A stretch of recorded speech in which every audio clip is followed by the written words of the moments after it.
for helping me in organizing all these kind of courses. Few administrative instruction. I would request everyone to keep yourself muted all the time when you are not speaking. Only faculty will speak, and the other people have to keep them mute. Also turn off your video so that we have enough bandwidth for discussion and for smooth presentation. We have chat box down there, so use chat box to ask your question. If we can accommodate these questions into this session, we will accommodate. If it is not accommodable, then I'll coordinate or communicate with the faculties. They will answer your question for sure. So please keep yourself muted and keep your video off. Finally, we have achieved 2 CPD points from Nepal Medical Council. It requires certain procedures as well. We have to produce attendance of this conference. So at the end of session, at the end of this webinar, I will give you a form in the group that has been formed. I'll submit a form. Then you have to fill that form so that we get the attendance. And this form will be active only for 30 minutes after the meeting. So you have to finish filling that form within 30 minutes so that you are awarded with the CPD point. So I would like to request you to enjoy this session. Ask as much question as possible. We have eminent faculties both from Nepal and India. Thank you very much. With this, I would like to request Professor Raju Vaishya to start his presentation, sir.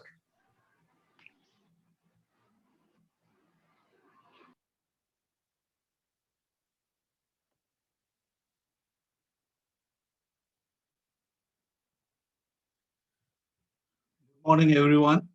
It is indeed a pleasure to be participating in this webinar so early in the morning, and I'm impressed the number of attendees that have come up so early in the morning. My topic today is that how important is to do research and publication for all of us who are busy clinicians or surgeons. It is very well known across the world that if you don't publish, you may likely to perish in the clinical medicine. But now I say further more to that if you publish, you can also prosper in your clinical practice and otherwise.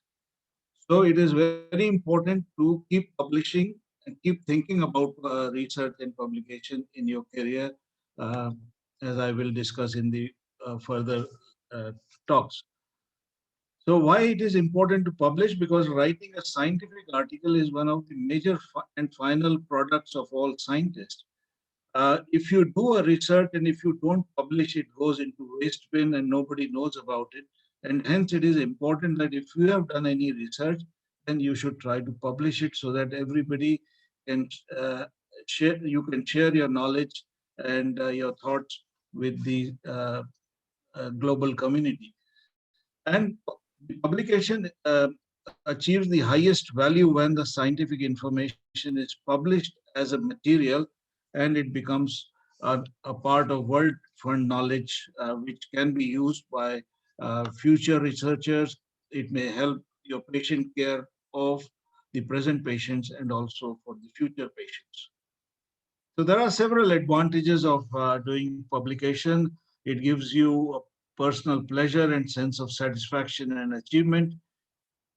For younger generation, it provides an additional line to the CV, which is a very important line to get a good job and to prosper in your career, to share your ideas and results with your colleagues, and more importantly, to leave a permanent record of your research, which can be added to by others in future.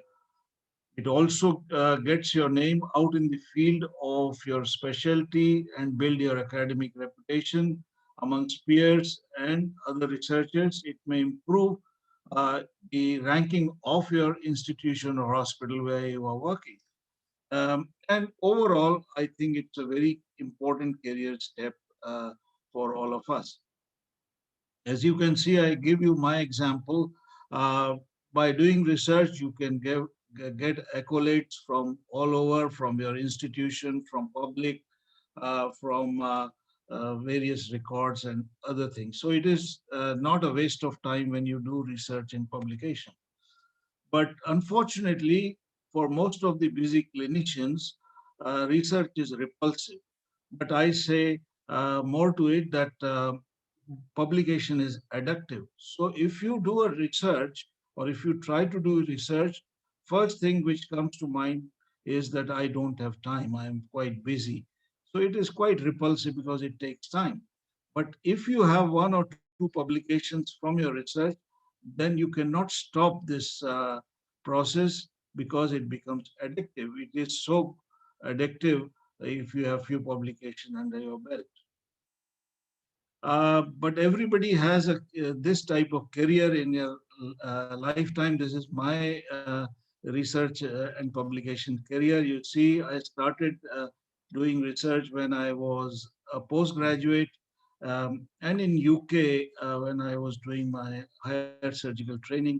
So I started publishing in 1990 because out of compulsion to get good jobs, did few publications, and once I returned back to India, it was time to settle down. So there were hardly any research and publication until I got settled in my practice and then started to do research, and it has now zoomed up.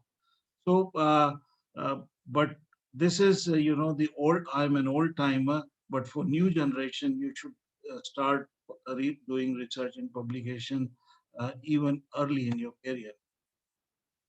But there are several barriers to publishing, like most important being, it is not my cup of tea, it's the mindset of most of us. We feel that we are short of time because of our clinical practice, and hence it is not possible to do research. There may be language related barriers, especially in our part of the country where we are not fluent in English, and most of the big journals require good English grammar to get it published. Uh, it is also a barrier to communicate your work and ideas to your peers and other researchers because it opens up uh, to you for potential criticism of your work and research. Um, it also, there has been advancement in research methodology. So simple research like case reports, retrospective studies, case series are now finding it difficult to get published. We require more higher evidence of paper to get published in bigger journals like randomized controlled trial, meta-analysis, and systematic reviews. Another thing which is disadvantageous to, especially in India, may not be applicable to Nepal, um, um, are the article processing charges. Most of the journals now are converting into open access type, and they ask you for $2,000 to $5,000 for getting published, especially if you don't come from low income countries. Fortunately for you, you can avoid paying these charges because Nepal is still uh, considered in that category, but India is not. Second is English language. As I said before, most journals do not like our English and they would refer us to uh, some um, some English speaking platform where you have to pay a significant amount to get your manuscript revised properly, and yeah, then you can submit it. So these are another few barriers. So it is difficult to publish because writing is a skill, whatever language you have, and getting published is also a skill. Not all writers are published. Most of the big journals have the rejection rate of more than 90%. So 9 out of 10 chances that your uh, research may be rejected by these big journals. And not all all research is new or have scientific interest. We think that positive results are easier to publish, but not so these days. Even negative results, or if you have a hypothesis to prove, and if you prove it wrong or negatively, you are actually likely to be published more easily than uh, showing your positive results, because the editors and reviewers know that you are telling the truth. And actually, people learn from bad experiences and negative results more than positive results. So do not hide your negative results. And all scientific journals have specific requirements which may be difficult to meet, like having institutional ethical committee approval, registering with various registries, and so on. So there are some tips and tricks for the clinician. The most important one is to develop an attitude and passion for research and publication. Those who are senior enough know that if they come across with a particular problem first time in their life, or rarely, then it should be rarely rare, really rare for uh, rest of the uh, peers, because if you try to research or find out about these rare problems which you think are rare, you will find you are right most of the time. So these are your jewels which you should use for your research and publication. Um, so what may be rare for you may really be rare for rest of the world. Another tip is to develop the habit of reading regularly. If you don't read regularly what is being published, you are, first of all, not likely to develop the aptitude and passion for research and publication, and you don't know what is publishable these days. So it is important to enroll to table of content of various journals of your interest, where you get weekly or monthly list of publication in these journals, and you can read some of these. And if you are new into the field of research and publication, then it is important to find a mentor, which are not difficult to get these days. So getting your manuscript published is difficult, but if you have a novel, clear and useful, exciting message, then your work may be worth publishing and will get published. It should be presented and constructed in a logical manner. The reviewers and editors are busy people, so don't confuse them by presenting your scientific work in haphazard and complex manner. If you can present your work in simple and scientific way, the chances of publication are pretty high. So make things easy and save their time, because everybody is short of time these days. So in your clinical practice, you must develop a system where you incorporate various research tools like functional score, patient outcomes, and keep the data of your patients uh, in a classified manner, um, as we will discuss in the webinar in the future in presentations. And also follow the clinical practice guidelines, which are now available on various conditions. And as I said, most important is keep a meticulous treatment record. And now with the introduction of PACS system, we can record and save the images of the patient quite easily and in good quality. So for the those who want to do publication, there are several motivations. Like it gives you fame, it gives you recognition in your field. It may actually help, especially in Western world, to make fortune through promotion, grant, application, and research funding. But more importantly, it is your responsibility as a taxpayer funding research to provide continued contribution to the progress of medicine, which will help the present and the future patient. But the greatest enemy of our knowledge is ignorance. And actually, it is the illusion of knowledge. Everybody feels that they know everything and there is no need to upgrade themselves. If you really want to upgrade your knowledge, you must first have to unlearn what you have learned before, and then only you can relearn from the existing literature. And you will be surprised at how little you knew when you dive down into the saga of knowledge.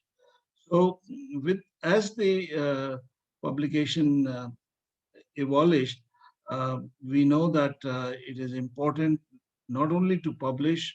If you don't publish, you can perish. And publishing initially in the low impact journal is a good idea. But as you prosper, you should try to publish in high impact journals, and then you should publish frequently in high impact journal to make more name and fame. The pitfalls regarding research and publication, that it takes time, but I can tell you it gets easier with practice, and it is not difficult. I can easily publish 1 or 2 papers every week without disturbing my practice. So how easy it becomes once you know the tips and tricks.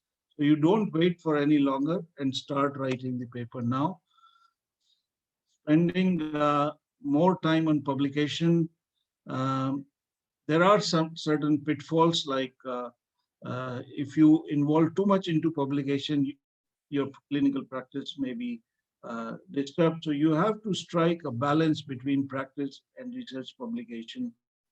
Um, so balancing is important, and clinical practice is best coupled with research and publication. And if you practice evidence-based practice with up-to-date knowledge, it is much more better for you and for your patient.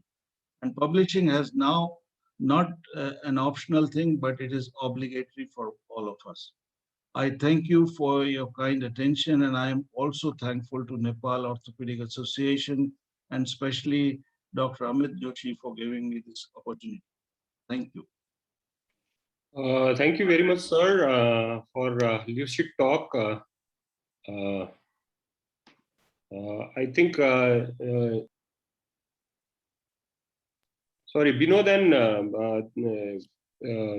Bibek Basukala, if there are any question, you can come in with the question. I don't think I was also saying there was no question. So probably Raju, Vaishya sirs and my presentations are quite similar. So I would request. Wait a minute. I would request to collect those questions so that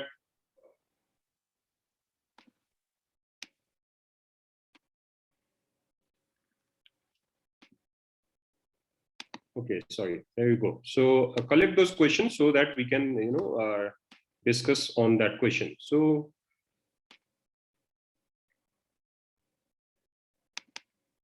I okay, am I visible and audible, Bibek? Yes, sir. Yes. Okay, so I'll be talking about sharing actually some of the experience of ours as a clinician who are doing some amount of research as well. So I have nothing to disclose. What I see, the present status of the clinician is completely different. We have to conduct a daily clinical work, which has been so demanding at this moment. Work-life balance is one of the major problem at this moment with which we are tied down. We have to conduct work-life balance very meticulously because we see that the current problem going on with the private life of various doctors. We have to do teaching. On top of that, research has become one of the major requirement for almost all the clinicians. Most of the busy clinicians they are busy with some type of management as well. It's not only the patient management, but so many administrative management as well. We have to continue our career. We have to prosper in our career. And to do that, we have to upgrade our qualification as well. So you can see that there are so many tying down factors. And on top of that, when we talk about research and publication for these, busy clinicians, I will come to these points that there are no institutional support in Nepal. So none of the institution will support for research and publication in our country. So it has to be done by the active involvement, active investment of the researcher only. The other thing is funding. In Nepal, probably none of the clinical research are funded by some institution. These are usually self-funded clinical research. So a clinician has to invest his money on various types of research as well. Raju sir was also saying language is one of the major barrier because English is not our native language, and in the language we speak is not used in the scientific writing. It has to have something different. So that is why probably one of the major barrier for the busy clinicians. And ladies and gentlemen, this is the salary we get in Nepal. I don't know what in India, but this is our salary. So since this salary is not enough for us, we have to run here and there. And then we have to go to the other clinic, other hospitals. So many of us, we work in 2 or more than 2 hospitals. And what we get in extra, we get some more peanuts. And very clearly, these are not enough to run our family very comfortably. And these consume times, you have to run here and there. So time is consumed. And in this shortage of time, doing a research and publication is really difficult for most of the clinicians, which is again been proven by yet another study. This was a survey of medical colleges in which we just tried to understand the delay of promotion, and then in the medical colleges for the faculties, and then you will be surprised to know that 70% of promotion delay is because of the lack of paper. This also clearly indicates that research and publication is difficult for many clinicians. It is not only for the clinician, but also for the academicians, those who are working into the medical colleges. This is another survey, just to emphasize that, another survey. This was done in my medical college, KISS Medical College, where we asked various questions, but the important question here, I would like to bring that, we asked, do you feel that research and publication is a weak part in your professional work? You will be surprised that 70% of these faculties who are working in medical colleges, they say that, yes, it is difficult to do a research. Another question that we asked was, do you think that you are not able to give time for publication and research because of your clinical commitment? Again, about 65% they say that they have lack of time to do research. So what I also used to think that your daily work, daily clinical work is completely different from the research work. So out of your daily work, you have to segregate a separate time to do research. And that was my concept as well some time back, until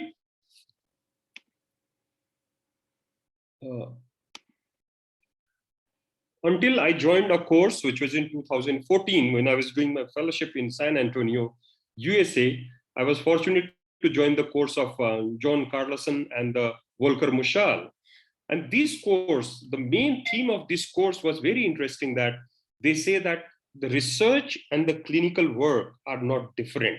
So when you combine research with your day-to-day clinical work, so then it becomes a comprehensive daily work. So your research has to be not on a hypothetical subject, but your research has to be on the daily clinical work. That is what I learned. And since then, I embedded this concept into my practice. And you see that when I came back in 2015, and since then I started writing paper, with entertainment. And then you can see that the number of paper increased in my practice as well. But if you see that after 2017, the number of paper is substantially and significantly increased.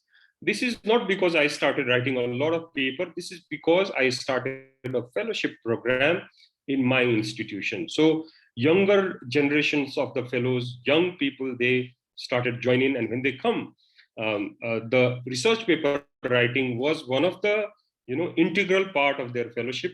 So that is how the number of the paper started writing.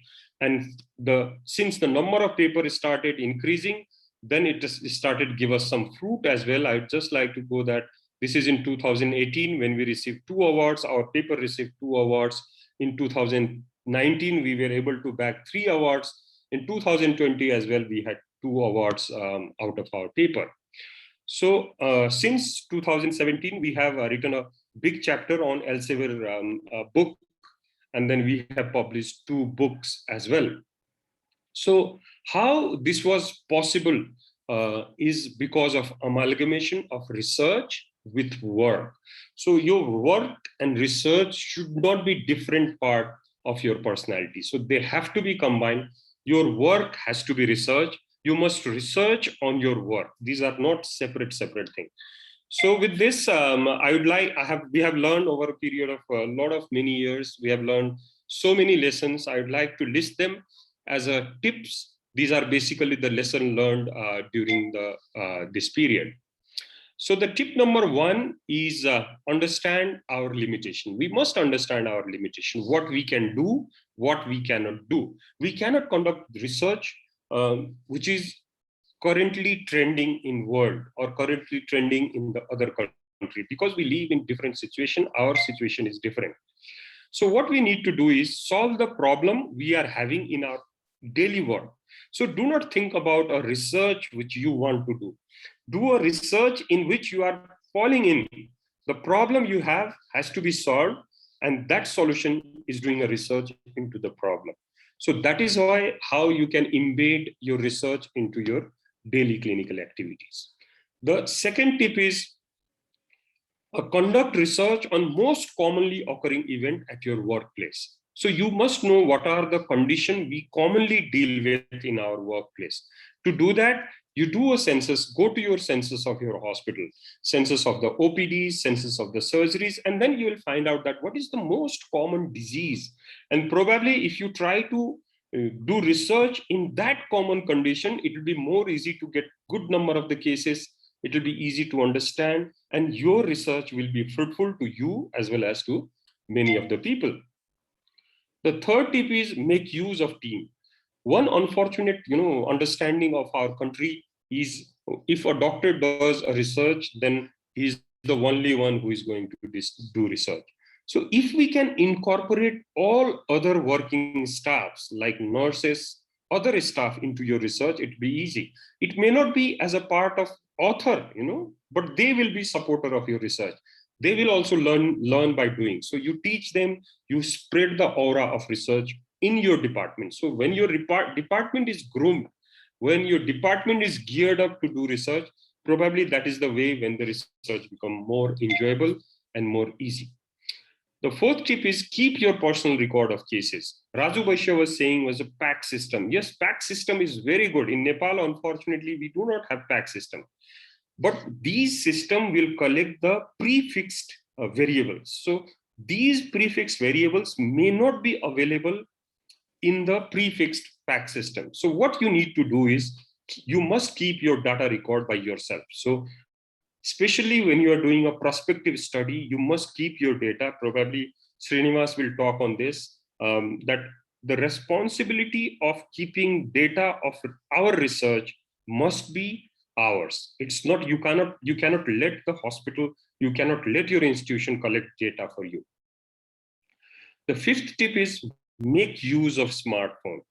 I just quote this paper, which is a little older, in 2012. It had changed a little bit, but not significantly. The 94% of clinicians, they use smartphone, but only 3% use smartphone for research purposes. So this has to increase. And to do this, we need to learn to use various gadgets and apps. And probably one of the good app that we use at this moment is Telegram. And Dr. Bibek Basukala will talk about how we use Telegram in our clinical practice. The sixth tip is have a strategy of the follow-up. One of the major disadvantages of prospective study of our country is loss to follow-up. We do not pay enough attention to loss to follow-up, but these are major flaws of your research. So you must have, based upon your practice design, based upon place where you work, based upon the patient, what type the patient is, you have to design a follow-up strategy. And probably a post-discharge follow-up phone calls is one of the major strategy at this moment many people are using, since all the patients are at present having their cell phones, keeping their cell phone number and having a regular follow-up with them will increase the rapport, will increase the effectivity of your research as well.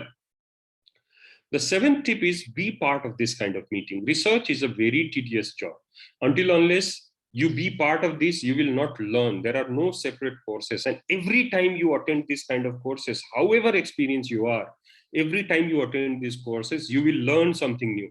So never lose an opportunity to be part of this research training. You can miss certain your subspecialty training that you can learn from the textbook, but don't miss this type of opportunity to learn and to enrich with the research opportunities. The eighth tip is make the research work enjoyable. This is what I do in my practice. Whenever we are lagging behind our time schedule and we have to do something, we have to expedite our research process. We organize a gathering, say from 9 to 12, 2 hours of gathering when we brainstorm, write certain part of the research, we all sit together, enjoy, you complete some part of the research. And after that completion of the lunch and dinner, we enjoy. So we must make the research enjoyable. If you work in isolation, if you work in a dark room thinking that you need to concentrate a lot, probably your research is going to be very, very tedious. So you have to make your research enjoyable. Identify the way by which you can make your research enjoyable. The ninth tip is planning. If you fail to plan, your planning is going to fail. That is why you must plan your research process. We all know that research and publication is a long process, and we have to find out a reason that will keep us in track. Maybe you form a timetable, keep a reminder that you are lagging behind your timetable, which happens most often, you know. Maybe you detail certain responsibility to other colleagues. So if 5-6 people have separate responsibilities, so each of them will, you know, encourage you to do research, give you a stimulus to do research. So planning is very, very important. And finally, the 10th tip is make team of differently abled people and groom them to do research. My team is, I'm very fortunate to have in our team a brilliant researcher who have, you know, various types of approach to the research. But not everyone can have this in a same department, but it is not necessary to have in the same department. You can have your close friend, you can have a like-minded people who are working in the different institution. Because of the various, you know, softwares and the social medias, we can be contacted with each other so that we can discuss and we can encourage each other for the research making. So with this, I'd like to thank everyone for listening to this, talk, and would like to conclude by saying that if other can do research, if Raju Vaishya sir can publish 241 paper in a year, why can't we publish at least 2 paper in a year? Thank you very much. Thank you very much, everyone.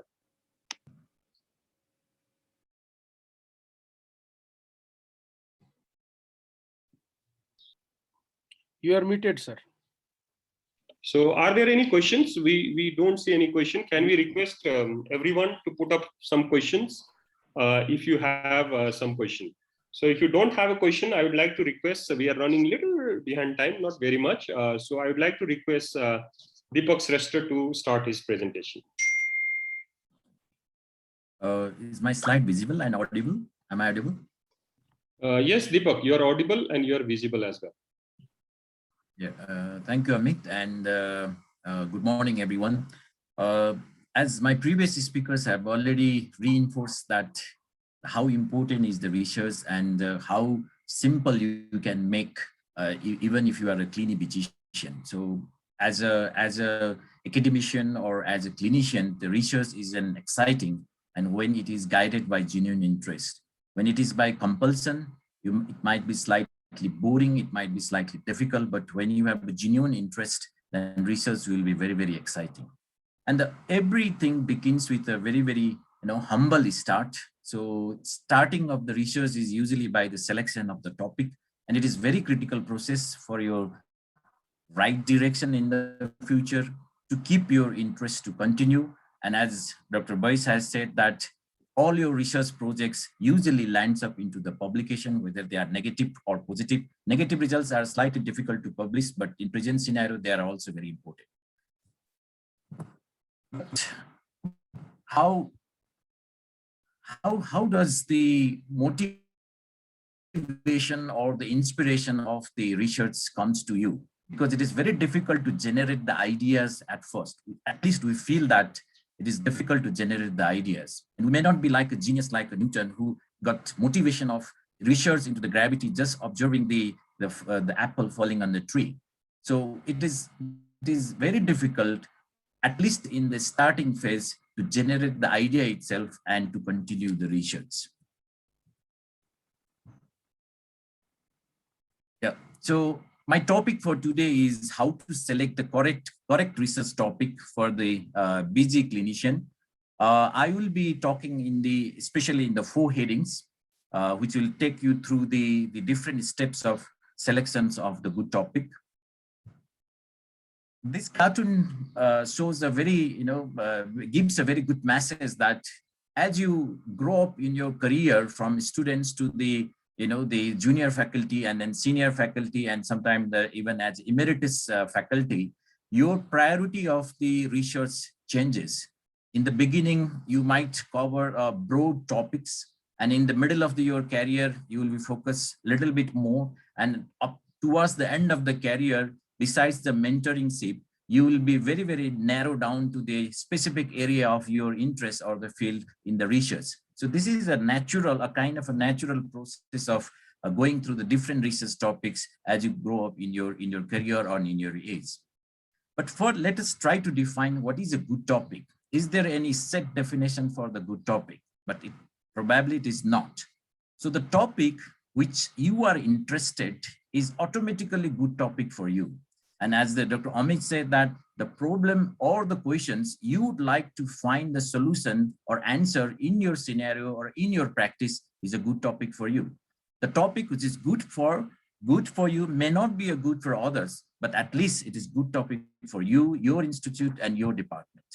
So I'll go through this presentation in these 4 headings, that where can I find the good topics, what topics is appropriate for me, and how do I narrow down my topics among the various other topics, and how do you know that the topic which you have selected is the good topic. Let's go now to the first question, where can I find the good topic? Again, this is to re-emphasize that the direct observations you have done in your department, in your hospital, or in your surrounding, and the questions you have raised by that observation is the most relevant topic for you and the most relevant field for you. So once you find out the field of your interest or the question of your interest, then you go to the articles, whether that question has been answered somewhere else or not, probably in your nearby surrounding or your hospitals or your country or some other parts of the world. Then when you go through the literature review, the related articles will give you the current debates or unsolved questions on that particular topic you are interested in. And from that debates or from the questions, then you can build upon your research topics. And the articles also give you the conclusion or the limitation, and that will also direct you the possible future research topics on that particular field. And again, on that question, you can build upon your research topics. And sometimes the way your colleagues have solved somewhere in the other part of the world may not be replicable to you also. So probably you will find some innovative way of solving that questions, and that can be the research topic for you. Going through the journal articles and finding the research topic sometimes may not be an original work, but it will at least give you some startup for your future research. And again, my previous speaker have also re-emphasized that once you sit with your teachers, seniors, or colleagues, then they will give you additional insight and resources of the topic you have chosen. And probably they might have a few other questions you want to solve in your topics and in your research for the further benefit of your questions. Another important part, finding out the topics or clicking up the research topics, is attending seminars, workshops, and conferences. That will give you the bird's eye view of what is going on in that particular field and what are the new questions that need to be addressed.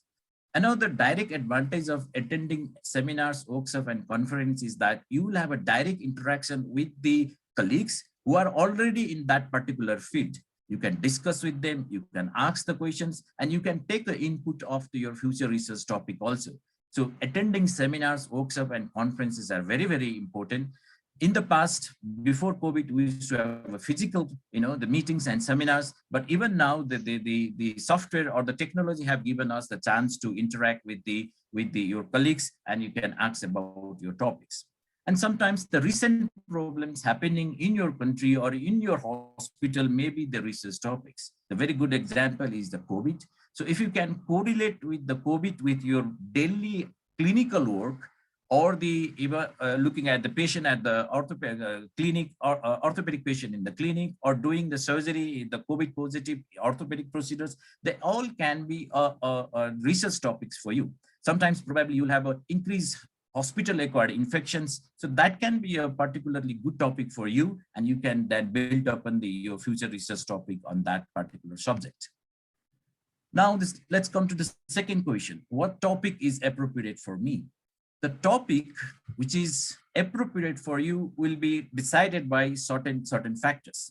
So for example, a topic which you are excited about or interested about is automatically a good topic for you, which I've already mentioned in the first slide also. So Jones and et al. Have very clearly mentioned that let your curiosity be your guide. So the your interest should be the guide for your research topics, not the others' interest or others, the orders or the compulsions should be the research topic for you. Otherwise, that will not be carry on for the long time. Similarly, the topic for which you are already prepared is a good topic for you, because new knowledge starts from some background knowledge you already have.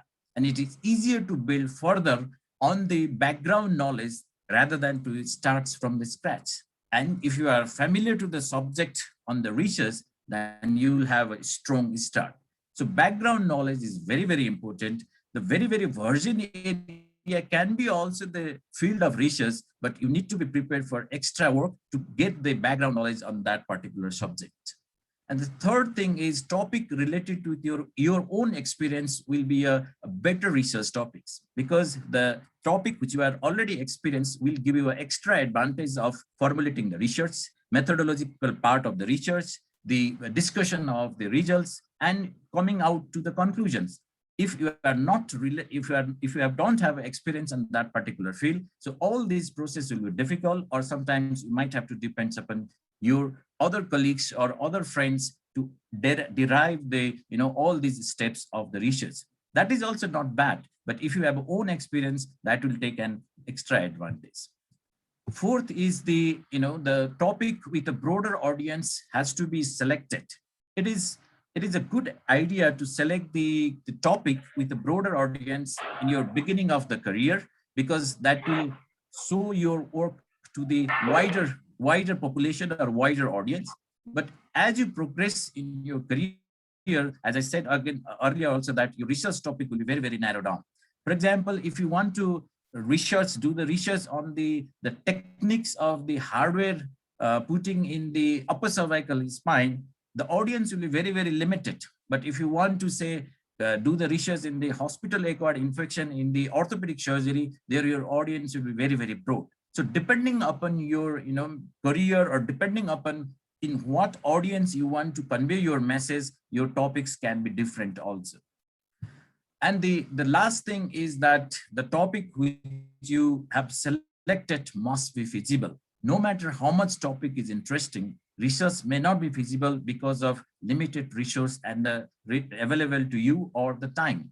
For example, if you want to cross the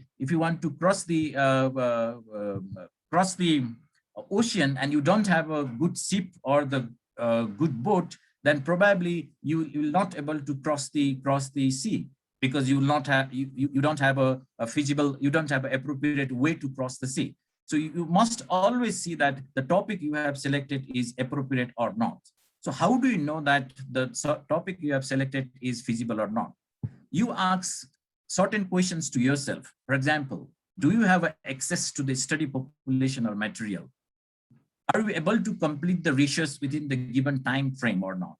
Do you have enough financial resources if required to conduct or to complete the research or not? Do you have a sufficient research skills and knowledge to complete the research or not? These skills may be related with the orthopedics or clinical skills itself, or the statistics or the research methodology also. If you don't have your own skill, probably you might need take to help of the others also. And the last is any potential ethical issues are related to it or not. If any of the answer of these questions is no, then probably that topic is not feasible and you have to change the topic. So you have to ask certain questions yourselves to determine whether the topic is feasible or not.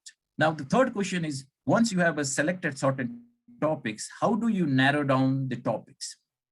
What you have to do is that you mention the 3 topics of your own, which you like, and the 3 topics which you don't like, and ask again or jolt down the certain question, certain answer to the questions, like what appeals to you about the topic? What are the good about the topic? What are not good about the topic, among the topics which you have liked? And similarly, you also note down the similar questions in the topics which you do not like. And once you have all the answers of these questions, then you need to now refine the topics. So how do you refine the topics? That is by the brainstorming of your friends, your colleagues, your seniors and mentors. This is called Delphi techniques. Brief about your idea to the groups and encourage them to ask more questions, more information, or more clarifications, and discuss among yourself. If required, you can sit again and again, and finally you will come to the conclusions. So that makes the refinement of the topics, and those topics will be a very, very good topics for you, your surrounding or your setup. Now, the last question is, how do you know that topic you have selected is a good topic? There are certain characteristics of the good topics. For example, again, you ask few questions. Are you still interested in that topic after your brainstorming session? Are you familiar with the topic? If not, are you ready to do the extra research to familiarize with that topic? Are there adequate information or source of information about that particular research topics? If there is not the adequate source of the information of the topic, so probably it will be difficult, or you have to spend more time to find the information on that particular topics. And few other questions. Do you have access to the population? Do you have access to data? Do you have access to the electronic medical information system? Do you have your own handwritten recording system? So those all access is very, very important to conduct the research. And again, I emphasize, do you have a personal experience? Can you do it yourself, or do you need the help of others? And is it feasible to do the research within the time and within the available resources? For example, if you currently develop some research which need a frequent follow-up, this will be impossible to do it in the COVID period of time. But alternatively, you can think of this, the telephonic or the other way of follow-up as an alternative to the physical follow-up. So that these all things has to be thought of while you think of the feasible research topics. So the questions of if the answer of all these questions, the previous 3 questions and the current 3 questions is yes, probably you have now a very, very good topic in your hand, and you must congratulate yourself and your team for the selection of the good research topic in your own clinical setup. So take a message that to summarize all the presentation, all by presentation, you can memorize the mnemonics friend, which will give you all the components of the selection of good topic. F is for the feasible topic, R for the relevant topic, I for the interesting topic, that the topic which you are interested in or your team is interested in. E is ethical conscience, because there are many issues, ethical issues, which might not allow you to conduct the research. N is narrowing down the topics, which I have already said by the Delphi's technique. And the D is a discipline. The topic which you are related with will be an interesting one for your team and yourselves, rather than the discipline which are not in, you are not involved, or the interesting or your team is not interested upon. So this is my last slide. Thank you for your kind attention. Thank you, Amit. Thank you very much, Dipak, for a friendly, lucid presentation. I think this is a very interesting mnemonics that we all can, memorize. However, Dipak made research a little bit complicated in the discussion portion. It's 9 hours. Sorry, in discussion portion, we'll talk about how to select the topic. And thank you, Dipak, for a very good presentation. There was one question in chat box by, one question is, can we start off with the, I little modify Roshan Kalwar's question. Can we start with the, case report as a research? What do you say, Dipak?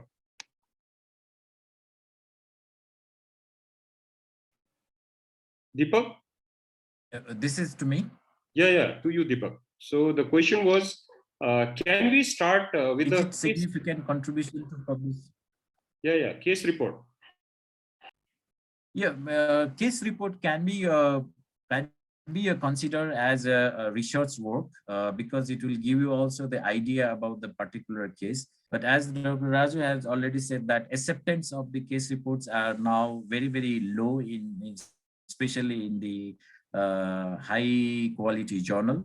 But at least to start with, or to make the people familiarize about that particular clinical settings or the clinical case, it can be the good way to start about the writing or the publication process. So that is not, there is nothing bad or nothing the wrong in case report publication also. I think if I can rephrase that and say that for research purpose, probably our case report is not going to help us in tremendously, But for learning how to write your papers, probably case report is the way you can start. Raju sir, you agree to that? Sir, unmute yourself, sir. You are muted. Case reports are usually the start of your publishing career in most cases. And case reports are actually maybe quite important in the field of research and publication, but they come in very lowest hierarchy of level of evidence. And hence, most big journals do not want to publish many case reports to dilute their impact factor. But having said that, most of the case reports that come to us as an editor, I can say, lacks novelty. Suppose, for example, you have a giant cell tumor of hand, which you have operated, you are very excited, you've sent it for publication, and you say, 100 cases have been published, and this is 101 case. Why should any journal take that case report for publication? It should have some novelty, either in the way of rarity, in the way of diagnosis, in the way of you manage things. And secondly, case reports, when are sent for publication, should follow the guide for authors of that journal. It cannot be as big as an original article. So you follow the guide for authors in terms of words, in terms of figures, and so on and so forth. So case reports are good, but they have to be very novel so that you can publish. And there are now several journals across the world where they only take case reports, so your chances of accepting in those journals are higher than in other journals. Thank you very much, sir. Can we go ahead with Srinivas talk, please? We'll take some of these questions in our discussion part.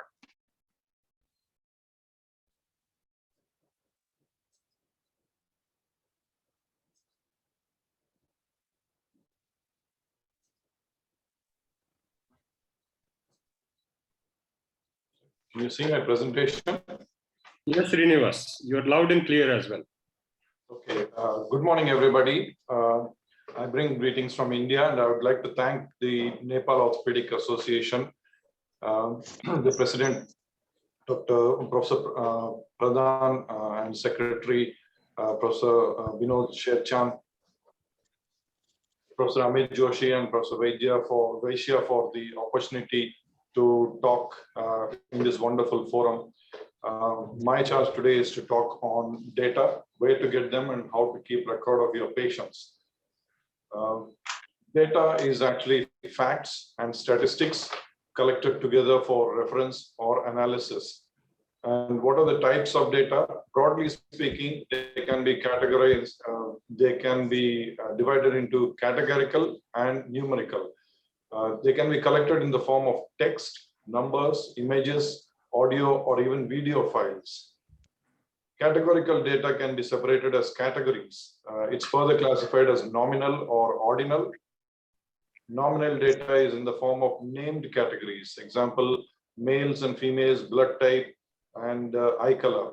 Ordinal data is in ordered categories. For example, arrangement of schools into primary and secondary, income status, groups, and satisfaction rating. Numerical data is in numbers, and these can be discrete data where the number is a whole number. For example, number of people in a group. And these are qualitative data. Quantitative data is the continuous data is actually quantitative data and can be interval or ratio. Interval is in ordered units without a meaningful zero. And examples are year and temperature.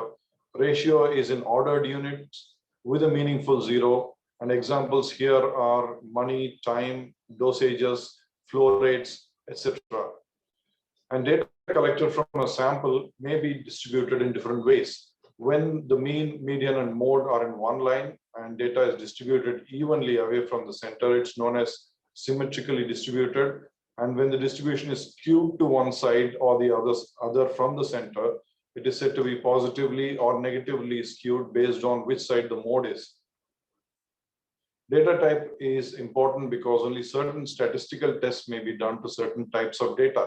For example, nominal data can use frequencies, proportions, and percentages. Ordinal data, you can use the same test, but can be visualized using pie charts and bar charts. You can do median, mode, and percentiles. For continuous data, percentiles, mean, median, mode, standard deviation, and range are used, and visualization includes histograms and box plots. What are the sources of data? These can come from clinical data or non-clinical data. And sources can also be primary if collected by the researchers, and secondary if already collected, if you're using data that is already collected by the researchers.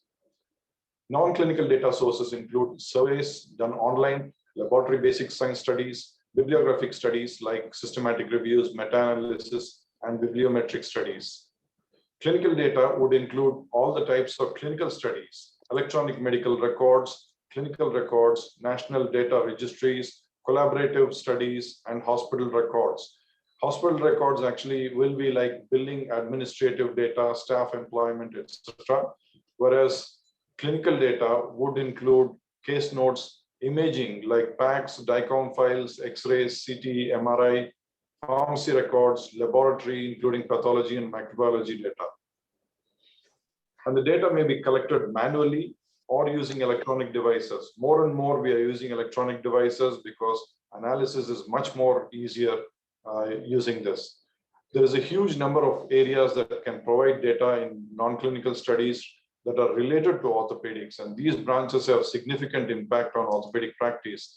These include metallurgy, engineering, tribology, biomechanics, computer-assisted fields, artificial intelligence, robotics, etc. Once collected, data needs to be stored, organized, and backed up or archived.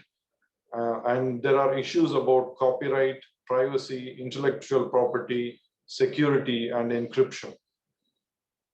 Data is usually held in spreadsheets or databases.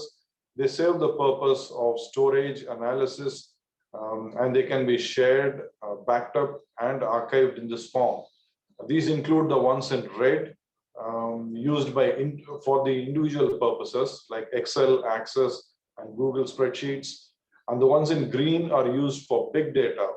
These are Power Excel, SQL, which need programming, Oracle, IBM, and SQLite. All these, most of these need programming that you use for big data. Big data is extremely large data sets that may be analyzed computationally to reveal patterns, trends, and associations. The volume of data here is usually not manageable by regular software like Excel and Access. One big application of big data is in predictive analytics. So for the work we do, for the normal work we do, our storage capacities are within the range of kilobytes to gigabytes in most cases, and occasionally terabytes. But for big data, we are looking at the range starting from petabytes to yottabytes. These are huge capacities. So a big amount of data require large storage capacities too. Records can be kept in conventional case sheets or in the digital format using electronic medical records. EMR or electronic medical record is an electronic collection of the medical information about a person stored in the computer. It includes information about all aspects of the patient's health, from history to diagnosis, medicines, tests, and treatment plans. This information can be seen by all health providers taking part in the care of a patient. EMRs can be single practice levels, group practice level, large scale, or corporate level. They can be offline or online. These are the differences between a conventional record and electronic medical record. This slide is a bit busy. I will just highlight issues related to EMRs. Handwriting issues may be avoided with EMRs. They are interactive. Reminders can be set. Abnormal values in lab tests may be flagged up. Transfer of data takes seconds, may be shared with multiple users. It may be backed up offshore. Storage space is far less here compared to conventional. All records will be safe in the event of a disaster if it is backed up regularly, and it is eco-friendly. We could create special applications that are specific to patients, and it's possible to collaborate between departments and the care may be tracked. Disadvantages include cost, training in the use of the software, needs regular updating and support by the IT teams. Security concerns may be there, confidentiality, data integrity, and it should be available either to the. It needs safeguards to prevent access by the wrong people. These are some tools in EMR. Computerized order provider entry is about keeping a timestamp and ordered entries. Clinical decision support is about suggesting diagnosis and management, flagging up issues, saving protocols in a single place. Patient health record creates copies instantaneously. Educational material to patients may be provided, and clinical data repository is storage of all health information. Public health informatics is another tool. We know about joint registries and ligament registries. Advantages are to estimate incidence, providing population for research and track trends of disease over a period of time. Disease surveillance systems are an ongoing systematic collection, analysis, and interpretation of health-related data to plan, implement, and evaluate public health practice. This is a provider and governmental level, and it's used to detect epidemics, track them, and to see response to them. Geographic information systems are used to track patients relative to their location. This is useful in infectious disease tracking. So what options do we have to keep records? Well, it depends on the type of practice you're doing and its requirements and the IT skills you possess. So whether you're in an individual practice, small nursing home, corporate setup, or group practice, and the software skills you possess can be basic computer operating skills, intermediate level skills, or advanced with programming skills. And based on the above, those two, the options for software will be basic packages or a pre-made software or a customized software, hiring a software agent or an engineer, or you yourself do the programming and create a software based on your needs. There are two basic types of software options: computer-based or cloud-based options. For computer-based options, data is secure and does not leave the hospital compound. Origin and storage are at the same building. It can be present in a single computer or within a local network. It needs backing up physically. The reverse is true for cloud-based systems where the data is stored in the cloud. For basic users, if there is secretarial support, Microsoft Word and Microsoft Outlook are great options. The secretary can use it for making appointments and recording notes, but analysis will be difficult with these. Other options include organizing folders, especially when you have images and videos, Excel, Google Sheets, and MS Access. For intermediate level users, pre-designed software may be useful. Examples are Practo, Practice Fusion, and Pixart. Of these, Pixart is specifically made for orthopedics and it is at present free. And most of these can be used with smartphone devices. For advanced level users, databases can be made from SQL, WordPress, Oracle, or a customized software. SQL databases are very good. This is actually developed by me, so I could incorporate features that I wanted. This is just to show you the options available, but there are limitations to this. I'm not a professional, so it doesn't look professional. I divided data into 3 basic groups: data related to patients, paperworks like consent, discharge summary, billing, medical leave, or fitness certificates. Third group includes something for me like handouts and patient instructions that can be given out. A set of standard prescriptions can be stored to save time. I can edit this and paste in the outpatient slips. Calculations of BMI and other calculations also can be organized. This is a form to enter information to take consent for the patient. When you choose the type of consent, some of the fields within the form are auto-filled. So they are pre-populated. If there is anything specific to add, you can add to the field. If you're doing 2 procedures, you just have to add the benefits and the risks related to the second procedure. But basic risks are populated in that field. If it is a standard procedure, benefits and risks are populated and there is not much to add further. This is the user interface to input data for outpatients. This is just an example to show you how you can create a customized database for yourself. It includes separate fields for findings, treatment, prescriptions, and separate field for myself to take private notes about the patient. This is an example of how an outpatient consultation looks like after entering data. Advantages of digitization include the fact that the data remains with you and there is no need to repeat the consultation if the patient in case forgets his notes when he comes back. You can customize your output and include customized prescriptions also. So to summarize, there is increasing use of digital data. It's going on to big data with the Internet of Things coming in. Important to organize data based on the types, options. It's important to know the options of for softwares depending on the needs and the IT awareness. Accurate retrieval and analysis with digitization is possible, and there are more options likely in the future. Thank you very much for the opportunity. Thank you, Srinivas, for your extensive, talk. Probably data recording is one of the major issue in our part of the world.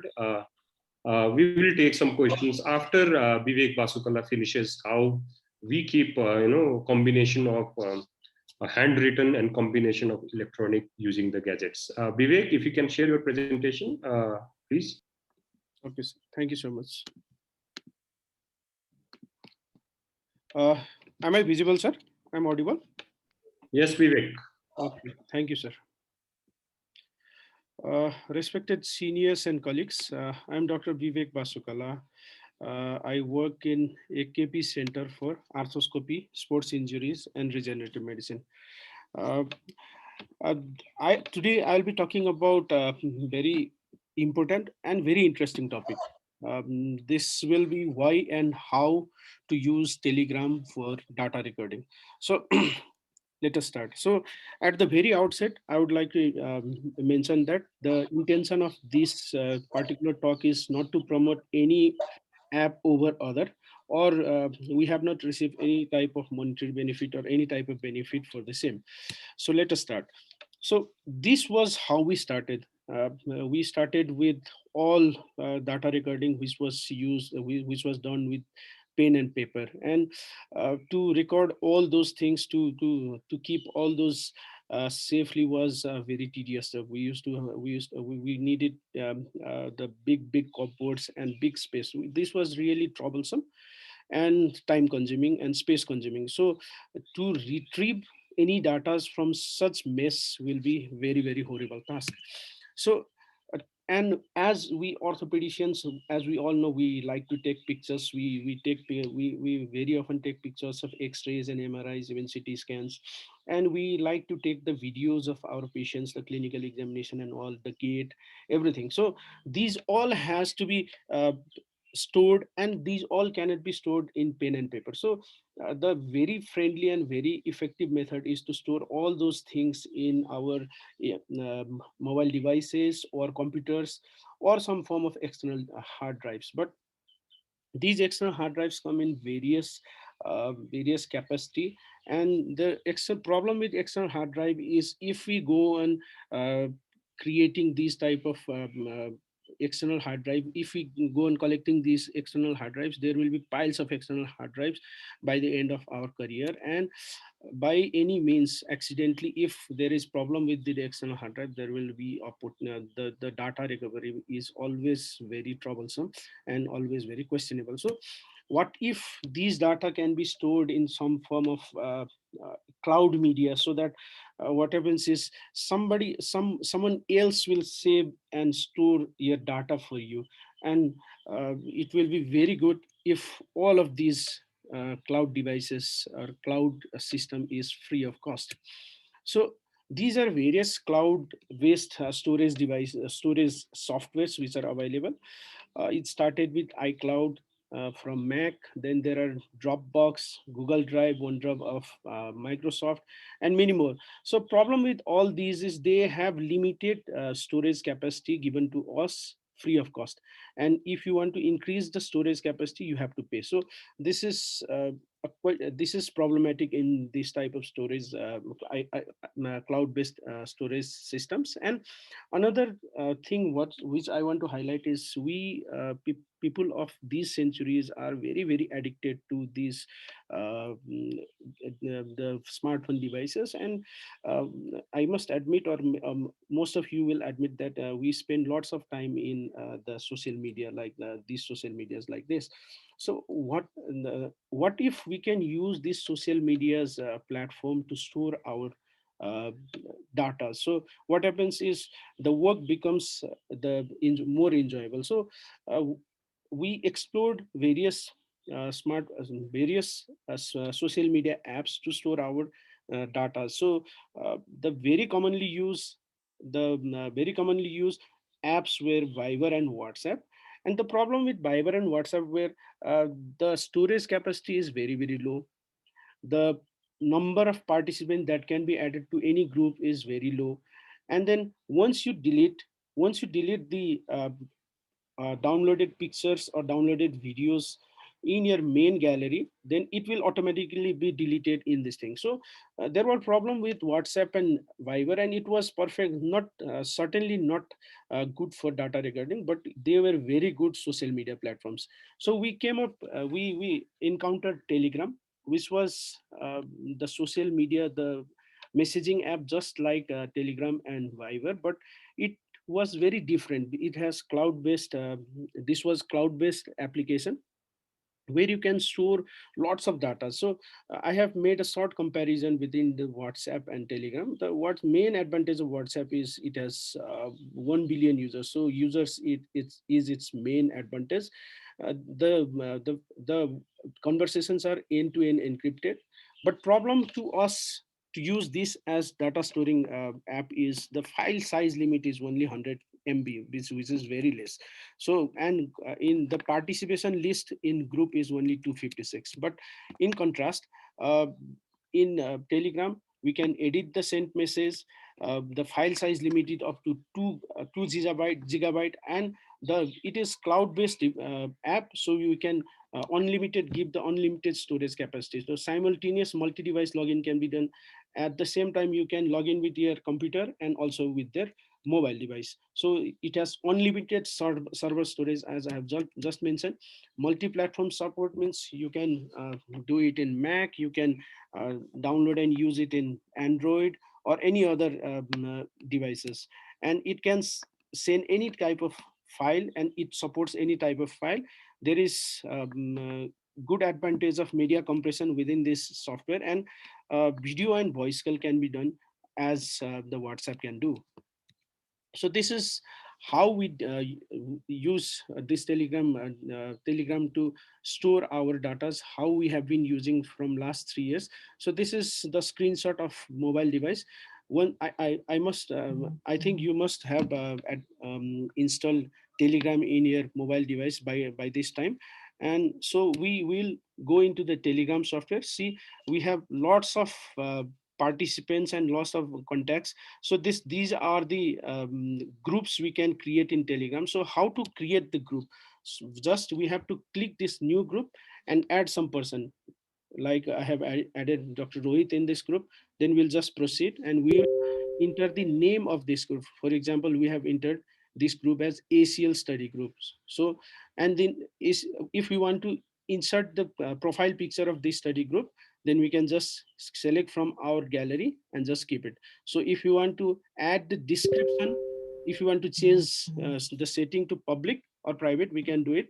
We can add description about this group. For example, I have entered here, this group is meant to all who wants to learn about the ACL. So this is how we can make. Now we can add more. We can add more. For example, I have added Dr. Amin here. So there are 2 members. So this is how you can create the group. Now the technique, the problem is how to upload them. So just go to your gallery and just select them and just click upload. So it will be uploaded.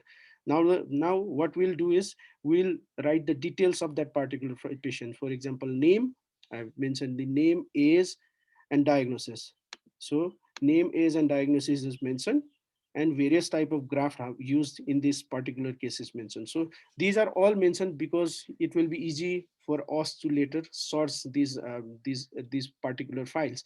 So I'm uploading next video or next data. So this is pictures of Narayan Gimire, 47 years, PCL abolition. So this is how we upload in this particular thing. We can also upload video. The video is being uploaded here, and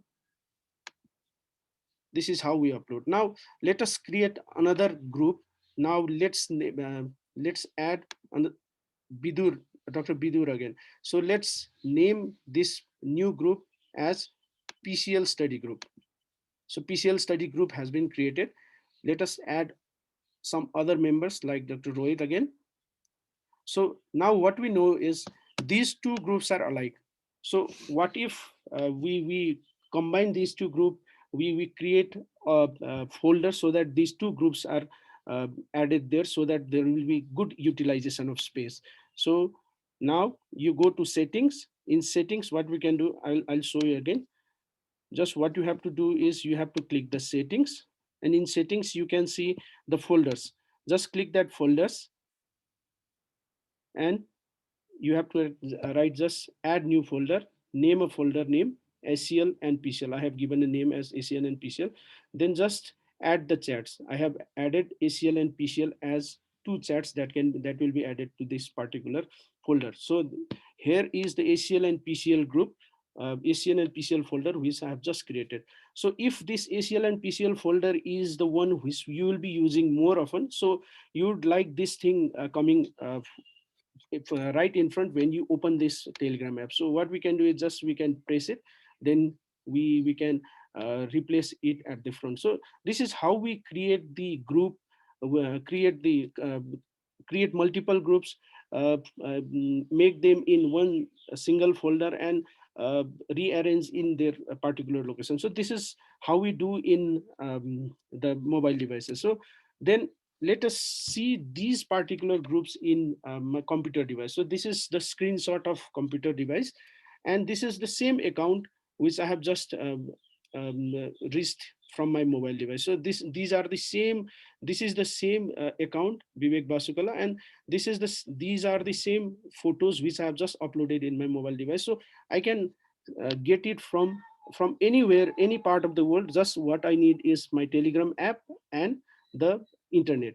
So this is again, we can upload, we can just do drag and drop. This is the video is drag and drop from the desktop. So this is very easy, and we can add again the details of this particular patient so that it will be easier for us to later source about this particular patient. So this is uploaded. And again, I want to upload. So for example, the patient came to you after about 3 months for follow-up. So how to upload them? So just take the video and drag and drop and just add along with their name 3 months follow-up. So this is how we upload the follow-up. Now I want to show how we search. Just we can search in this Telegram app by name. For example, if I remember name, just I will type Ram Krishna and all of these will be visible. It's very easy. Then if I don't know his name, just I know his surname, I remember his surname, just I will add type the surname, then this will be all visible.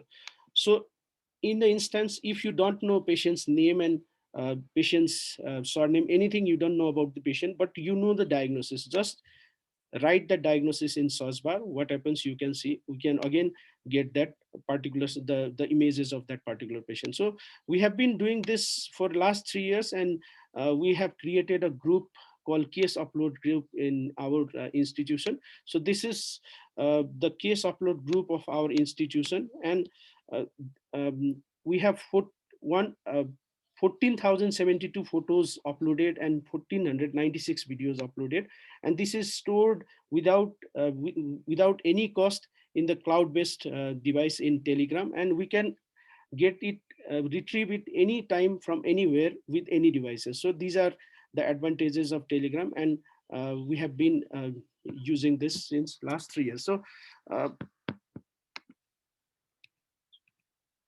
So this was a question poll we created in our Telegram group of this particular resource topic, and there was a question: is it difficult to store pictures and videos of patient?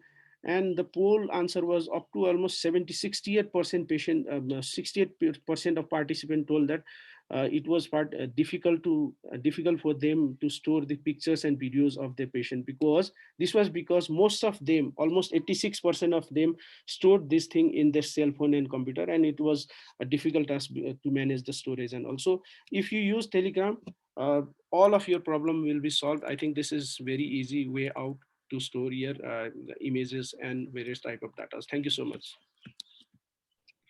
Thank you very much, Bibek, for showing how we use Telegram in nutshell.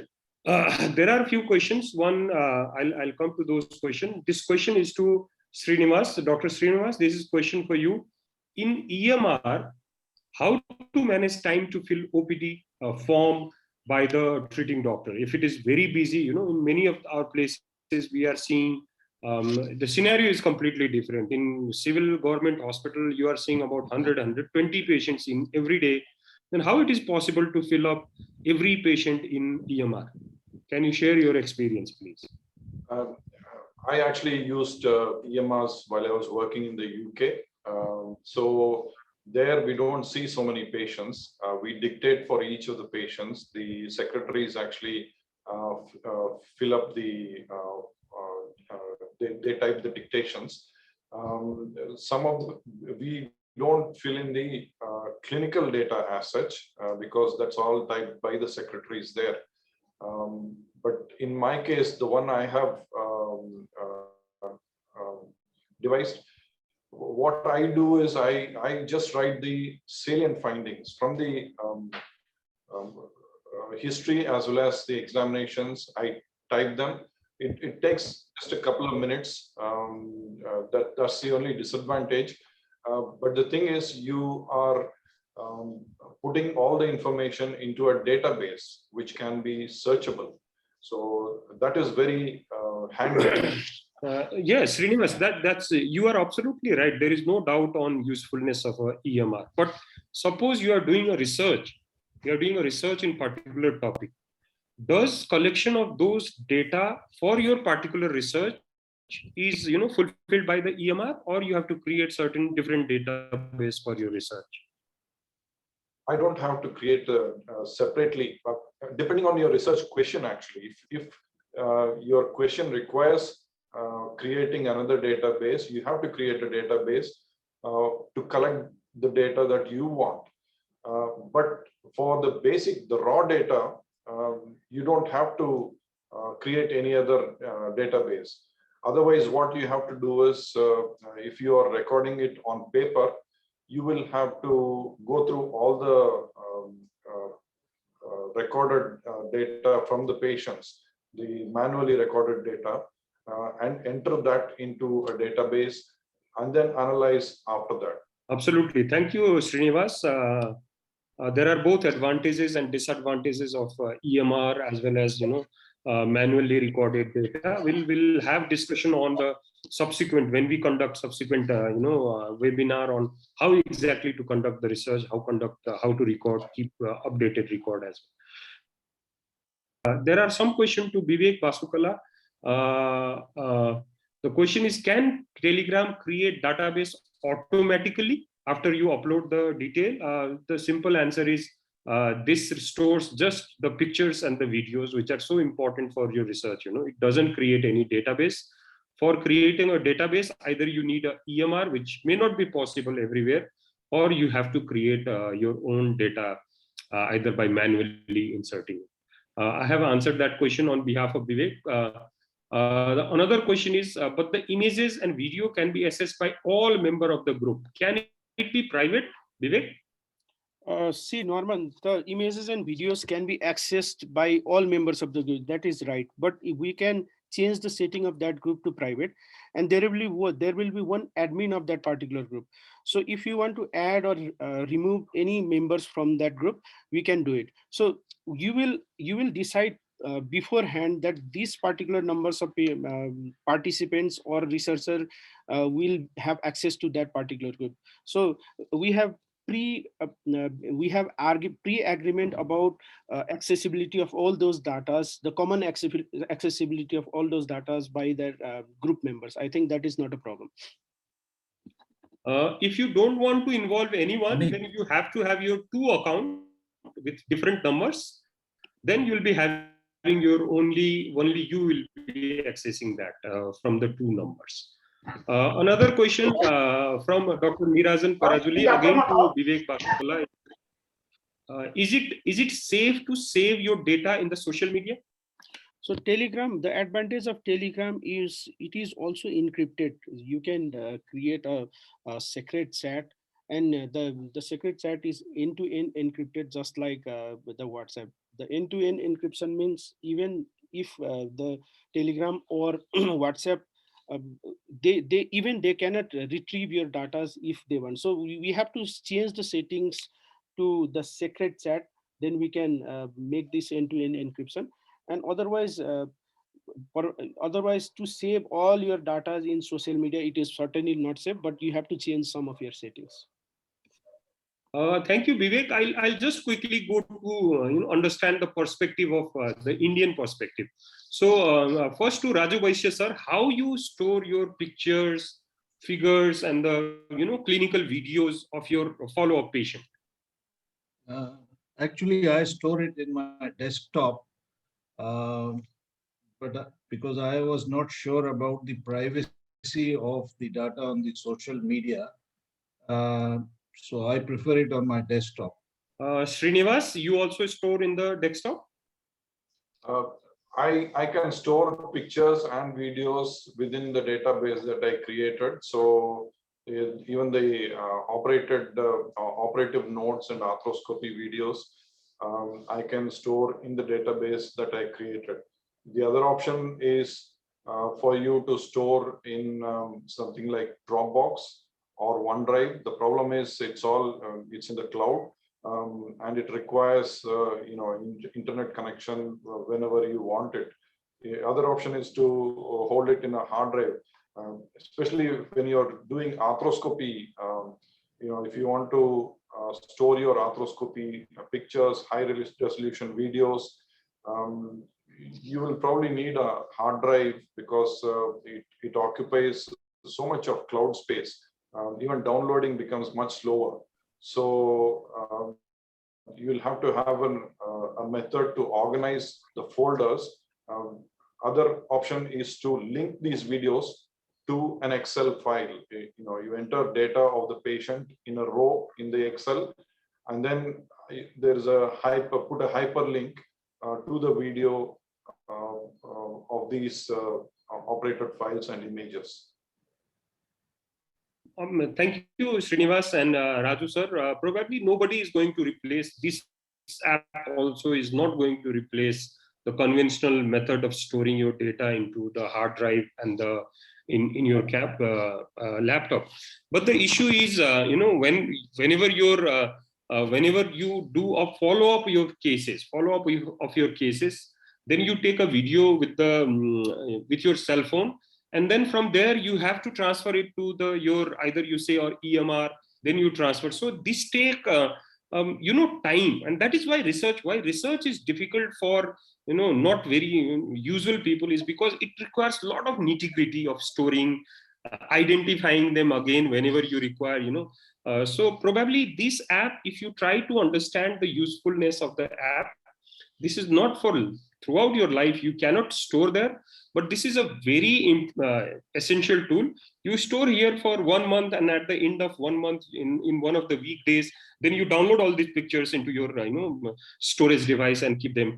Because in my experience, I am sure it is same in the India. Keeping the record of the patient is a real difficulty, especially the pictures, figures, the follow-up videos are very, very difficult.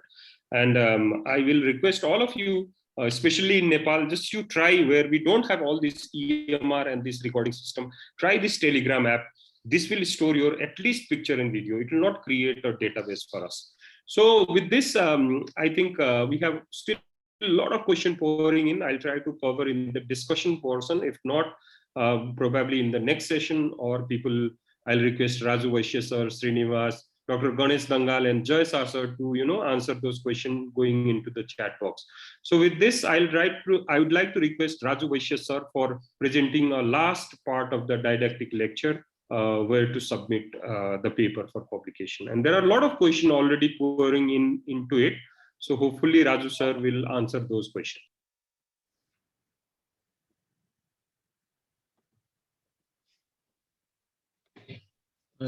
Visible, sir. Go ahead. Okay. Thank you, Amit. Once we are ready with the research, the biggest question that faces all of us is where to send it for publication. And that is also a very, very important part, because your research may not get published if you do not send it to an appropriate journal.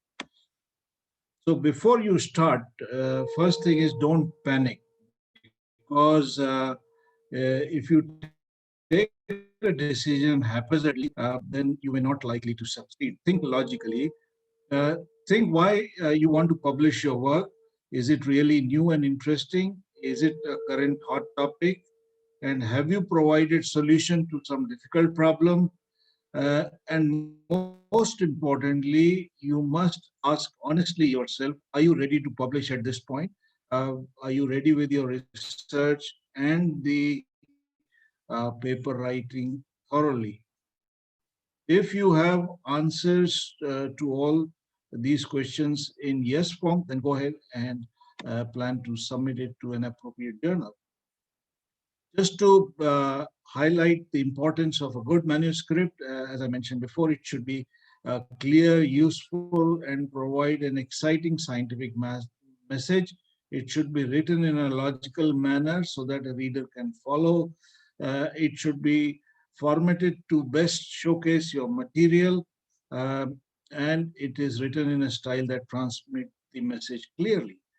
So the article publishing is a long process, and it starts with identifying a target journal.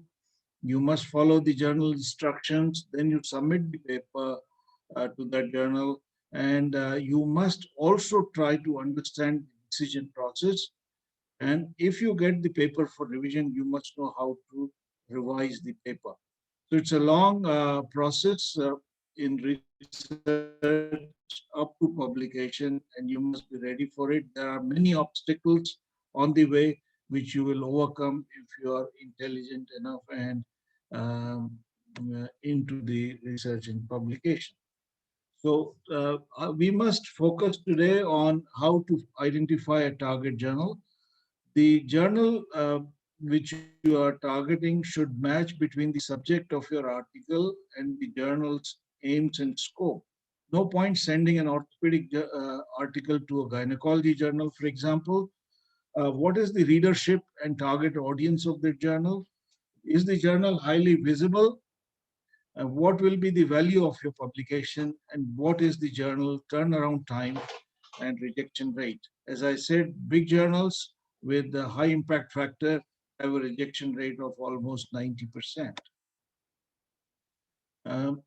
You must honestly ask yourself, is your article matching to the journal? The most common yet most avoidable reason for journal rejection is mismatch, because you do not give enough time and emphasis on this point. So you read through the journal's aims and scope and then go through the titles that have been published recently in that journal. You must also consider the readership and target audience. If your paper is highly specialized, as Dipak said before, you will do better to publish it in a journal with a small audience, but very specific target audience. So very highly specialized subject should go to highly specialized journals, not to a journal, common journal, and vice versa. So reaching the right readership can sometimes be more important than reaching a wide readership. You must consider the journal prestige, who are the editorial board members, and who owns the journal, which society actually owns the journal, and what are the journal metrics. Journal metrics are very important while considering your submission, because you must consider its impact factor, which is published by Clarivate, site score, which is equivalent to impact factor, but published by Scopus, and H index of the journal that gives you how useful and prestigious that journal is. The higher is the impact factor, site score, or H index of the journal, the higher level of journal that is, and but it is more difficult to publish in these journals. For the beginners, you should not aim for very high impact journals if you are not confident. You should also must know before submitting what is the journal turnaround time. Some journals take awful lot of time, and nobody can waste their research if a journal takes long time to publish, for example, 1 year or 2 years. Ideally, the journal should publish your article if accepted within 2 to 3 months, and that should be the standard in most of the prestigious journals now. You should also consider how many issues that journal publishes in a year. Normally, each journal publish around 15 to 20 articles in one issue. So if the journal has long repository of accepted article, your article may be accepted but may not get published in a year or two. So you must also think about that.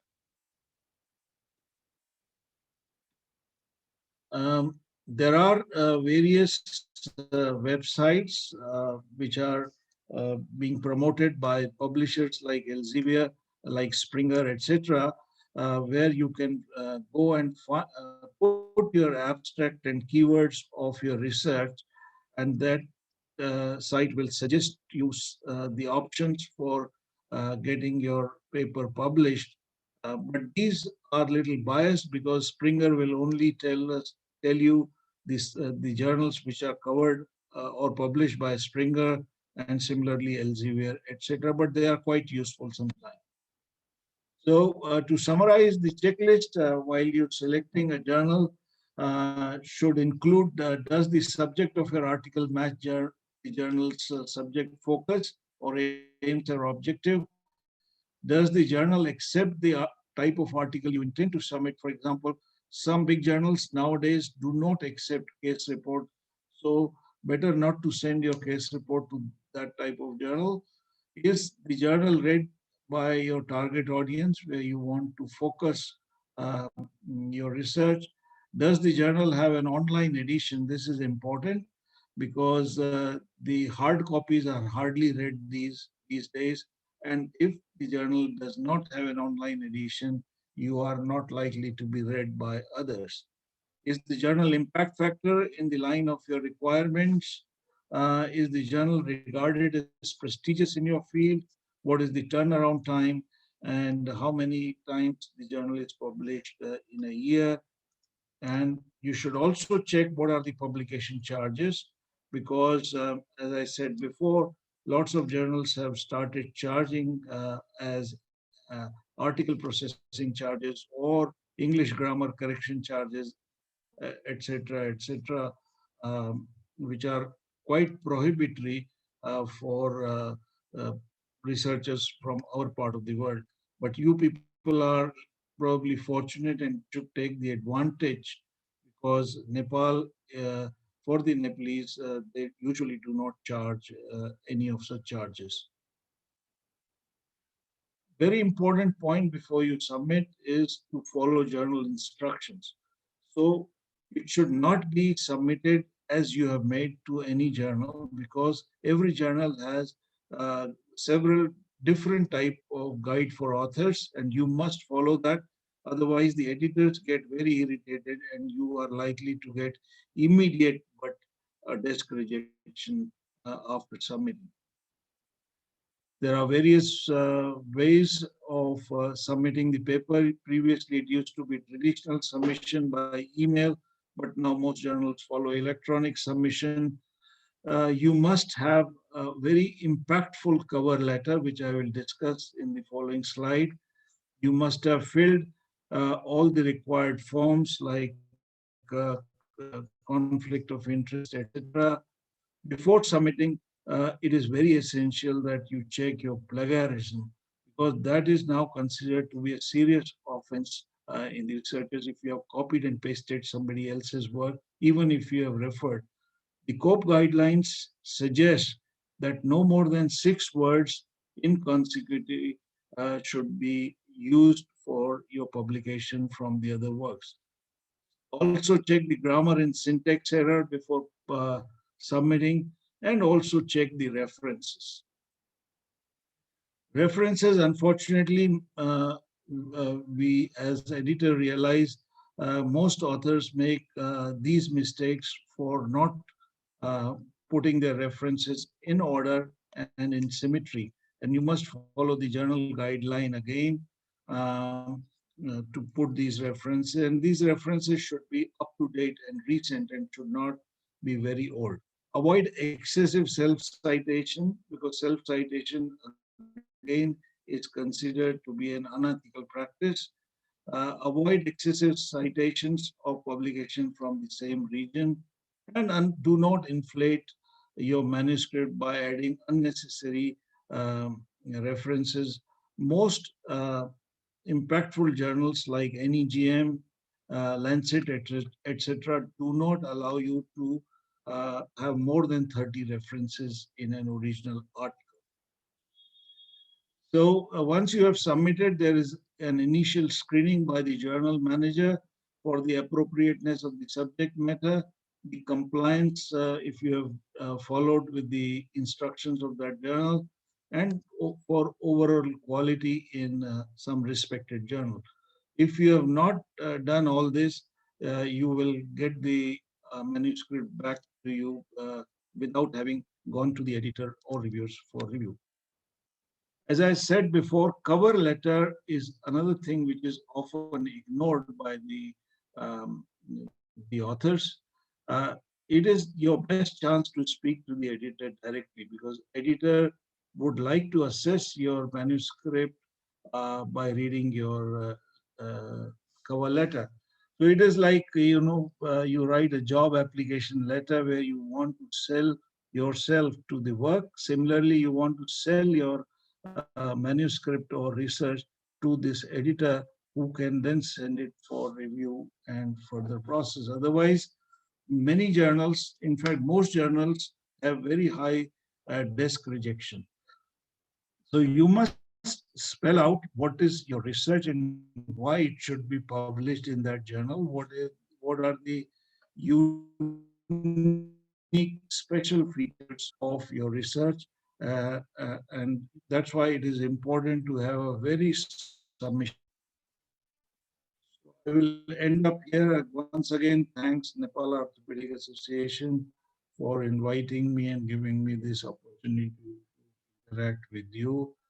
Fortunately, I have a lot of past fellows, which I now see um, are prospering and have done some research with me and have continued to follow this research in their future career. Thank you. Thank you very much, Raju sir. That was an excellent presentation and eye-opener. There are a lot of questions pouring in. Some questions are directly related to Raju sir's paper. Some are, general concept about where, how to, publish. Probably you wait for some time. I'll request all of our colleagues that this is series of 4 webinars. So we will try to, answer hopefully all of your questions. Like there are questions people are asking, what is the referencing software for Mac? And then, is there any tool for, checking the plagiarism? There are so many things that will come in the subsequent one. There is one question probably will go to Raju sir, that how to identify and be aware of a predatory journal when you are submitting. So how to avoid submitting your paper into the predatory journals? Right. So predatory journals have unique characteristics, and you must know about it. Number one, they will easily accept your article if you go to the past history of that journal. So before submitting, you must see what is this journal, who are their editors, who is publishing it, what is their turnaround time, and so on. As I said, normally an averagely good journal should take 2 to 3 months to come to a decision after double-blind review by at least 2 reviewers. But these predatory journals can give you decision within a week. If you are in a hurry for getting published for a job or something, a promotion, you tend to hatch onto that. But these journals do not have any prestige or recognition. So if you publish in these journals, your research is wasted because that will never be cited and so on. So these journals will then ask you for some money for publication in either form of registration charges or article processing charges and so on. And they may boast that they have an impact factor. In fact, they use different terms, but only 2 scores are important. One is journal impact factor that is published by PubMed or Clarivate, and second is site score that is published by Scopus. So do not get into the trap by their synonymous version of impact factor and so on. So try to avoid predatory journal as far as possible. So it is important that you know about the journal before you start sending your article. And if you are doubtful, ask your colleagues or some specialist, and you will find about. Thank you very much, sir. I think these are the questions that we will, take on subsequent webinars of ours, because this is very important question which has been raised. The 2 thing I just want to say that there is a list of predatory journal. You can go into the internet and find out the list of predatory journal. Make sure that you don't publish your paper into that journal. Number 2, if you get an email every now and then saying that we please submit your paper to us, we'll finish in this much days, probably those are the 2 very bright indicators of predatory journals. So with this, I'd like to thank Raju sir for his presentation.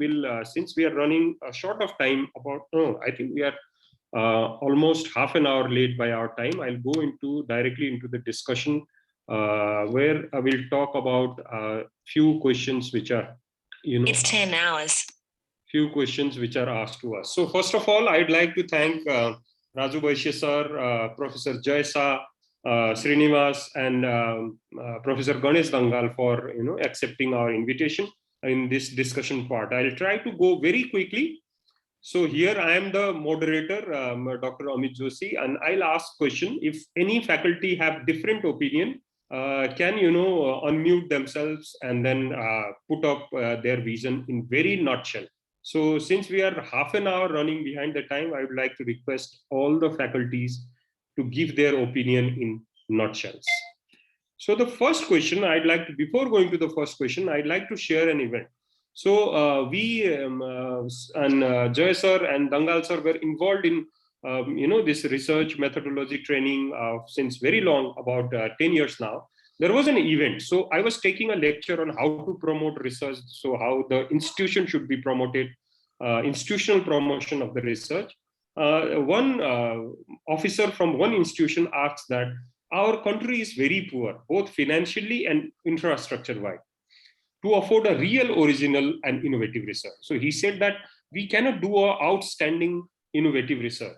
So most of the work or research we do are already conducted, and it is a re-research.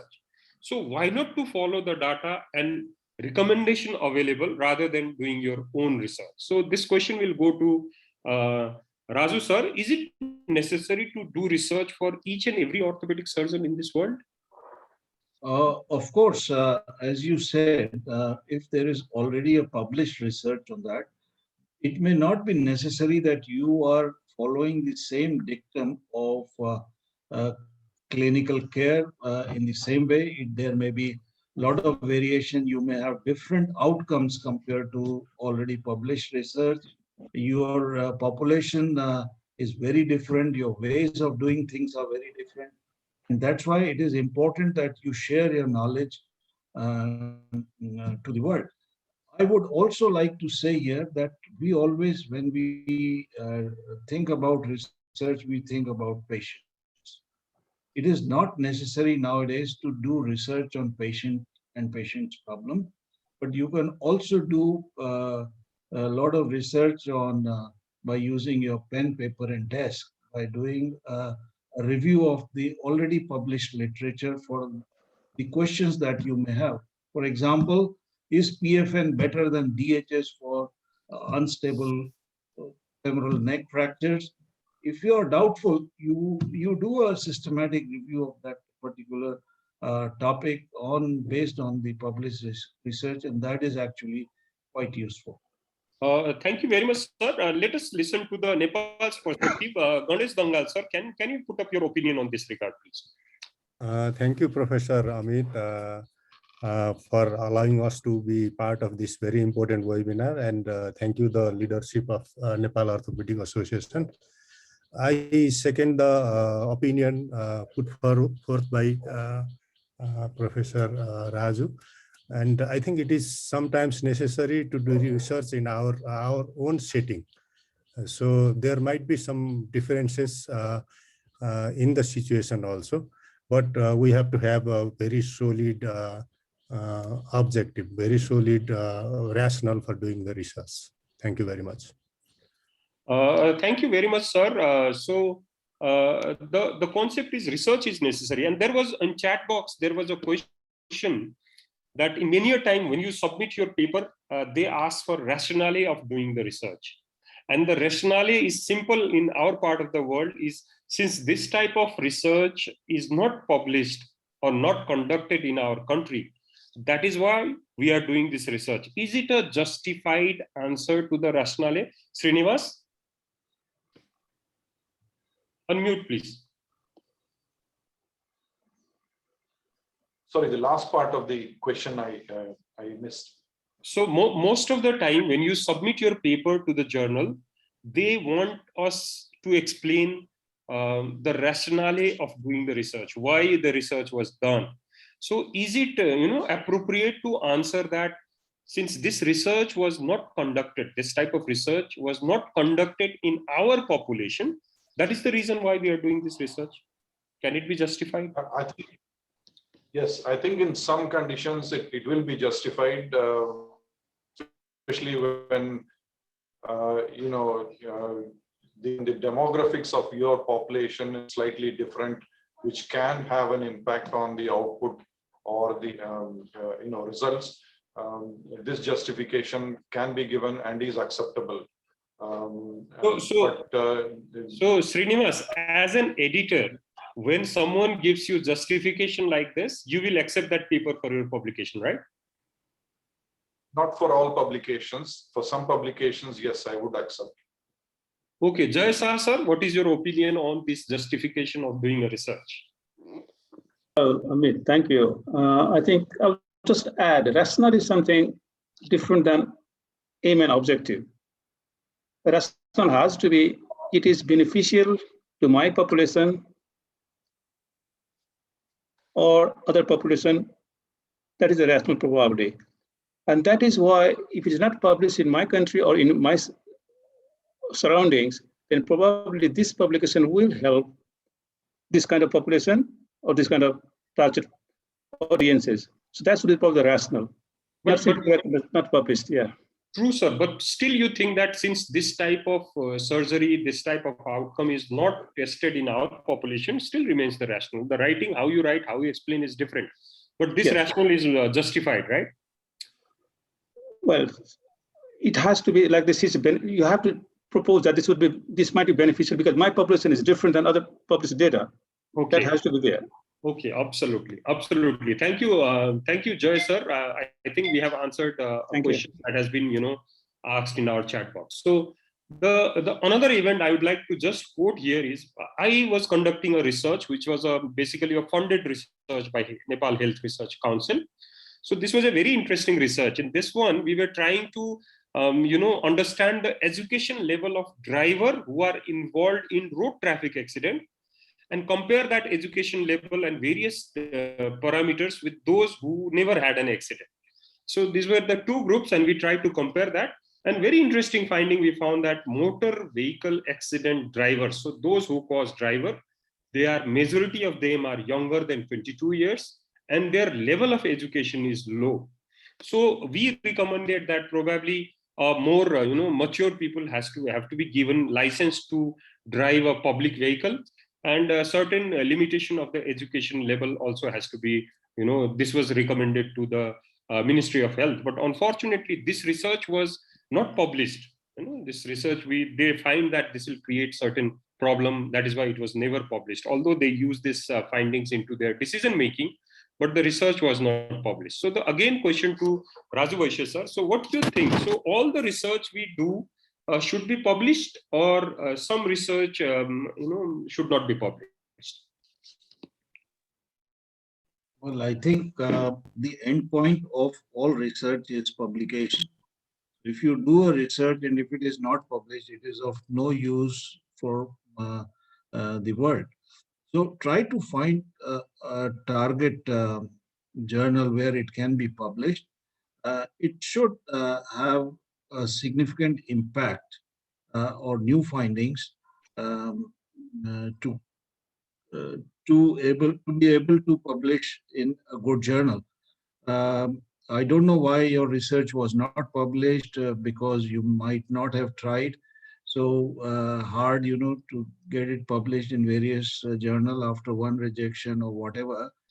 But I think all research should be published if they are of good quality. Actually, sir, this was never submitted for publication because this was funded by a government institution, and they said that we are not going to publish this because this may create, some political situations, and the drivers, the community of the drivers may go against this research and all. That is the reason why it is. And that is a political decision which unfortunately you can't do anything because it was a funded research. Very true. But if you go to literature, there are certain reasons in which you may not publish when you consider that this is going to be harmful. This is going to create a disharmony, especially in the public health researches. It is going to create disharmony. Probably it's better not to publish. There are certain recommendations for that. But my understanding is, if you do a research, the end point of the research should be the publication.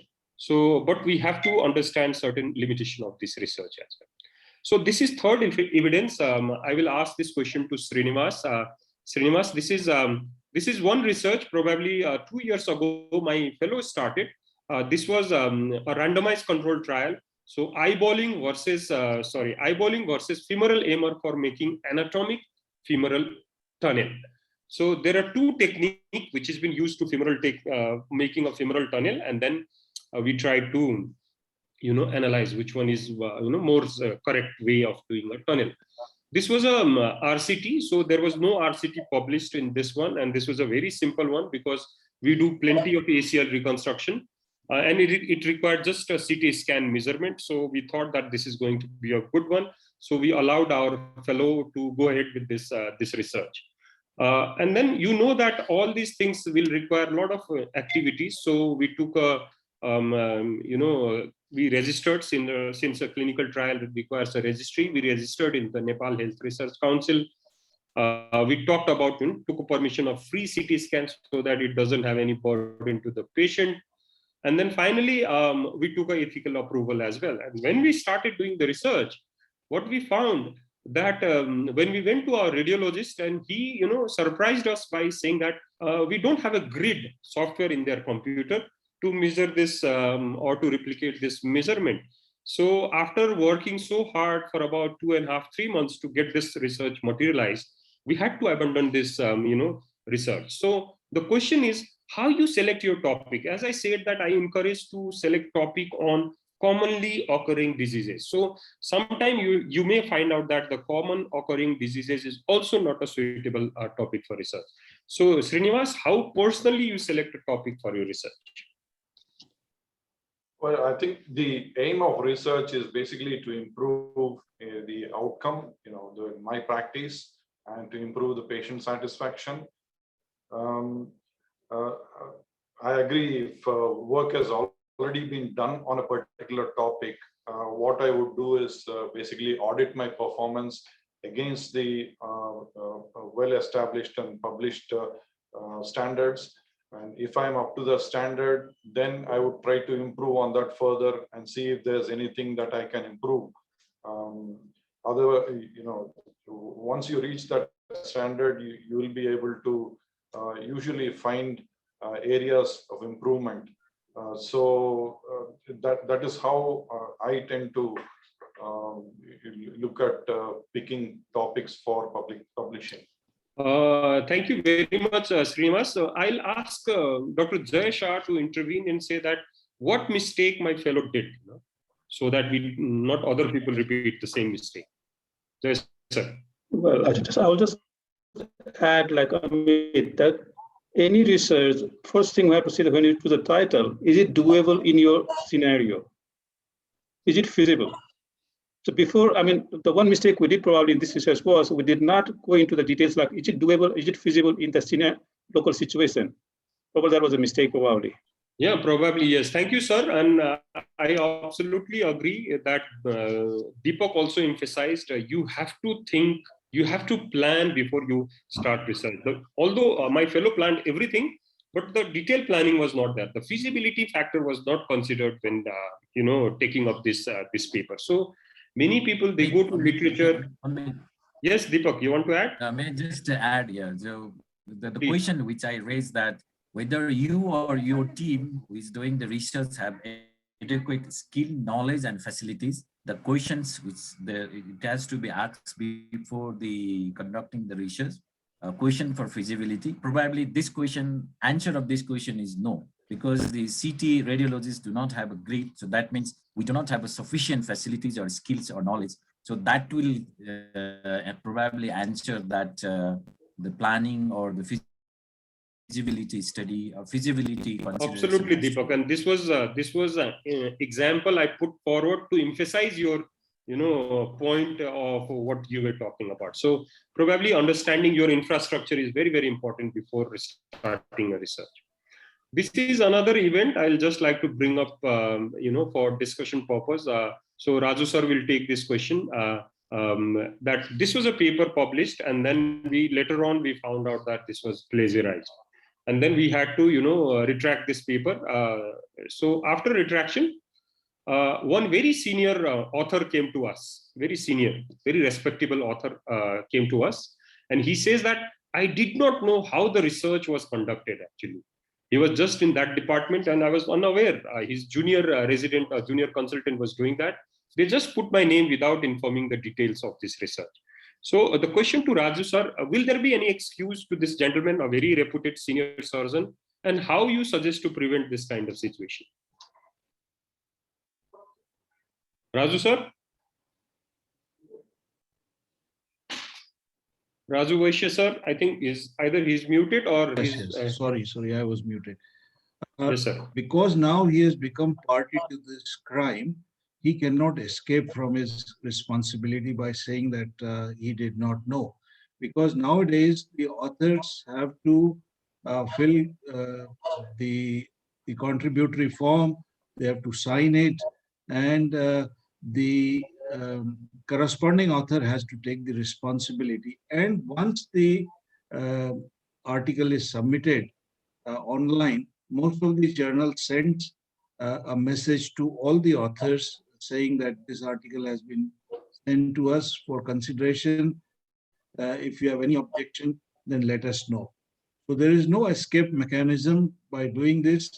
If such things have not happened and he feels strongly, then he should immediately write to the journal after seeing his name in the publication, and then the inquiry will be set up by the journal, and it may actually go to the institution highest authorities and the medical councils for this such a report, and it may create a lot of problem for all the authors. Okay, thank you, sir. I'll come to the second part of this question once again. Then we called the main author, the corresponding author of this paper, and he says that all those people who are in, as an author are faculty of my department. So how I could have, published without their permission? So it is our trend that we put everybody who is in department, everybody's name when we start publishing this paper. So my question to Ganesh Dangal sir. So who are the people who can be author? Is it okay that explanation? I think being the faculty in the team may not qualify to be an author automatically. So there is a criteria put forward by different organizations for authorship, like ICJME demands 4 criteria to be fulfilled for the authorship. There should be substantial contribution to the conception design. Drafting work has to be, and revising it critically has to be done by all, and final approval of the version should be there, and agreement to be accountable for all aspects of the work. So this is not or, this is and. So all the 4 criteria has to be fulfilled to be an author. Otherwise, they can be put in the acknowledgement component. So in this case, I think being faculty cannot automatically be an author. So the question to Srinivas, how to prevent this? Can you suggest us as an editor how to prevent this kind of happening? I don't know. The old, very reputed, doctor of this country is now in trouble. So how to prevent? Can you give some suggestion to the senior, doctors of this country, how to prevent this kind of thing? I think it partly depends on the software used by the journal as well. In some of the journals, it is mandatory for each of the authors to log in and approve the submission. If that happens, he would have been notified of this submission, and he would have rejected at that stage itself. So in some journals, the corresponding author can paste the electronic signature onto copyright forms and other forms. So in that case, if he has a signature, he just pastes it on it, and he would have probably sent it. So the senior author wouldn't have known in that case. So Srinivas, just to elaborate on the same case, that the author knew that this paper is going to be submitted, because this is the trend in the department, that when a department person does research, everybody's name is there. He knew. He was unaware that this is plagiarized paper. Actually, he didn't contribute it. So what is your suggestion to those senior faculties of the department? I think the best thing is, because it's a department and an institute, they would be having plagiarism software subscribed to the institute, and every paper that goes to any journal should be checked using the plagiarism software before they are submitted. Okay, thank you, Srinivas. My question is to Joy sir. If he says yes or no, give me answer very, in nutshell, that if I say that until or unless I have contribution in all 4 aspects of authorship, I suggest all the senior consultant not to allow their name to be kept in any, papers. Will that be correct, or will that be a too harsh statement? Joy sir. I think that's what I'm following in my journal. So I have to have at least, so this is number 4 is completely compulsory. It was added recently in 14 only. So I will go for all these 4 criteria. I mean, this is authorship misconduct is very common in our part of the world and all around the world anyway, but I would go for all this 1, 2, 3, 4. Okay, so Joy sir, if we all faculties will agree to the fact that, agree to the concept that now every author has to be more conscious about any paper published. Gone those days when there were no penalties, there were no internet to identify all these fallacies and all. So we as an author, either we are principal author or we are co-author or we are head of department, we all should be more conscious on this kind of misconduct and be careful when someone is submitting his name as a co-author. Exactly. Raju sir, you just give yes, no. I'll take opinion from everyone, please. Yes, I mean, one should not get involved in any manuscript without full knowledge about it. Sure. Srinivas, you agree? Yes. Dangal sir? Big yes. Joy sir has already mentioned about this. So I'll go to next question. When to decide author? In this particular case, when the author was writing, at the stage of writing, he decided the author. So Joy sir, can you come in and give us your input on when to decide author? I think it's always good to get into the planning phase itself. But sometimes, I mean, there are exceptions. Like in planning phase, you plan for something different, and then you keep on expanding your dimension. And then probably you can still include more people before final submission. But again, they have to have agreeing with the original concept, design, and further work. But it's always good to include in the very beginning, planning phase. But you can obviously you can add it, but not before submission. That is probably not include. That should not be done. Can you remove? Suppose you, I absolutely agree, and I'm sure that all the faculty will agree that who are going to be the author of this paper should be decided right at the beginning of the research in the planning phase. As you said, as you go on to your research, you can add, if you find out that someone has to contribute in all the 4 areas, then you can add. Similarly, can you remove author which has been enrolled in initial planning? Can you remove the author? Dangal sir, the question is to you. Thank you for the question. I think usually in our editorial experience, sometimes we get requests from the corresponding author or the team of the authors to add some new authors and sometimes to remove the old authors. So that practice is, I think, not good, and we cannot remove the author if he or she has contributed significantly and fulfill all the 4 criteria of the authorship. So the question to Dangal sir again, that if someone has to change author during the course of research, can we conclude that probably the planning was not perfect? Not always. Sometimes because of the change situation, change scenario, or the shift in the responsibility, there can be some changes that has to have some solid backing, and the team should decide in full consensus. Absolutely. So, but a common consensus of all the faculty is that we must decide authorship, their sequence of authorship, right at the planning of the research, not at the middle of, or not when you are going to write your paper, or even when you are going to submit your paper to particular journal. The fifth event is, which is related to the previous one as well. We submitted this paper, and the paper was, was going through the review process, and we receive a email saying that, thank you very much for submitting your manuscript. Kindly submit, institutional review committee approval letter for the processing for further. And unfortunately, we do not have obtained IRC, approval. So question to Srinivas, do we need to take IRB approval for all the cases? You take this first part of the question. Yes, all human experimental studies, we need to take IRC approval. So Raju sir, can you just give input on this in your journal? Do all paper require IRC approval letter, or you excuse certain type of journals, certain type of papers?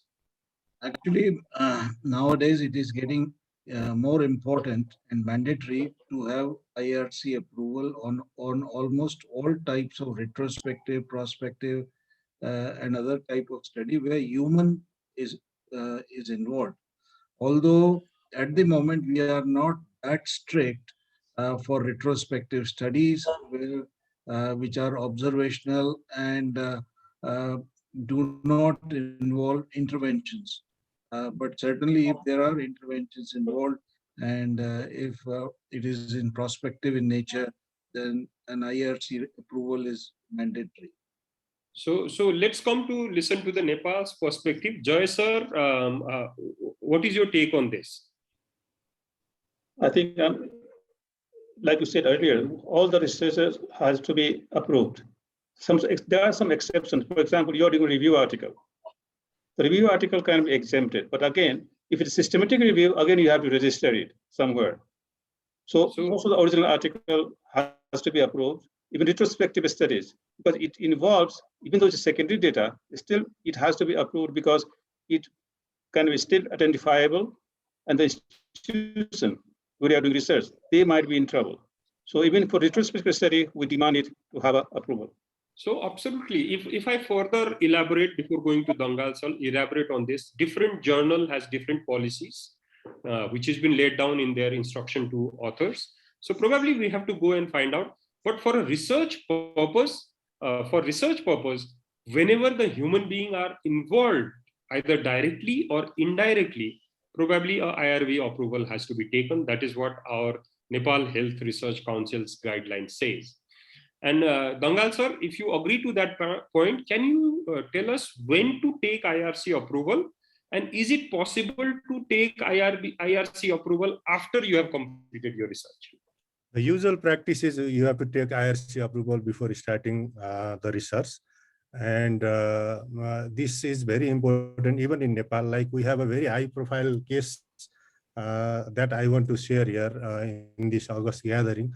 We have one publication about this gene sequencing of COVID that was published in American Journal of Microbiology.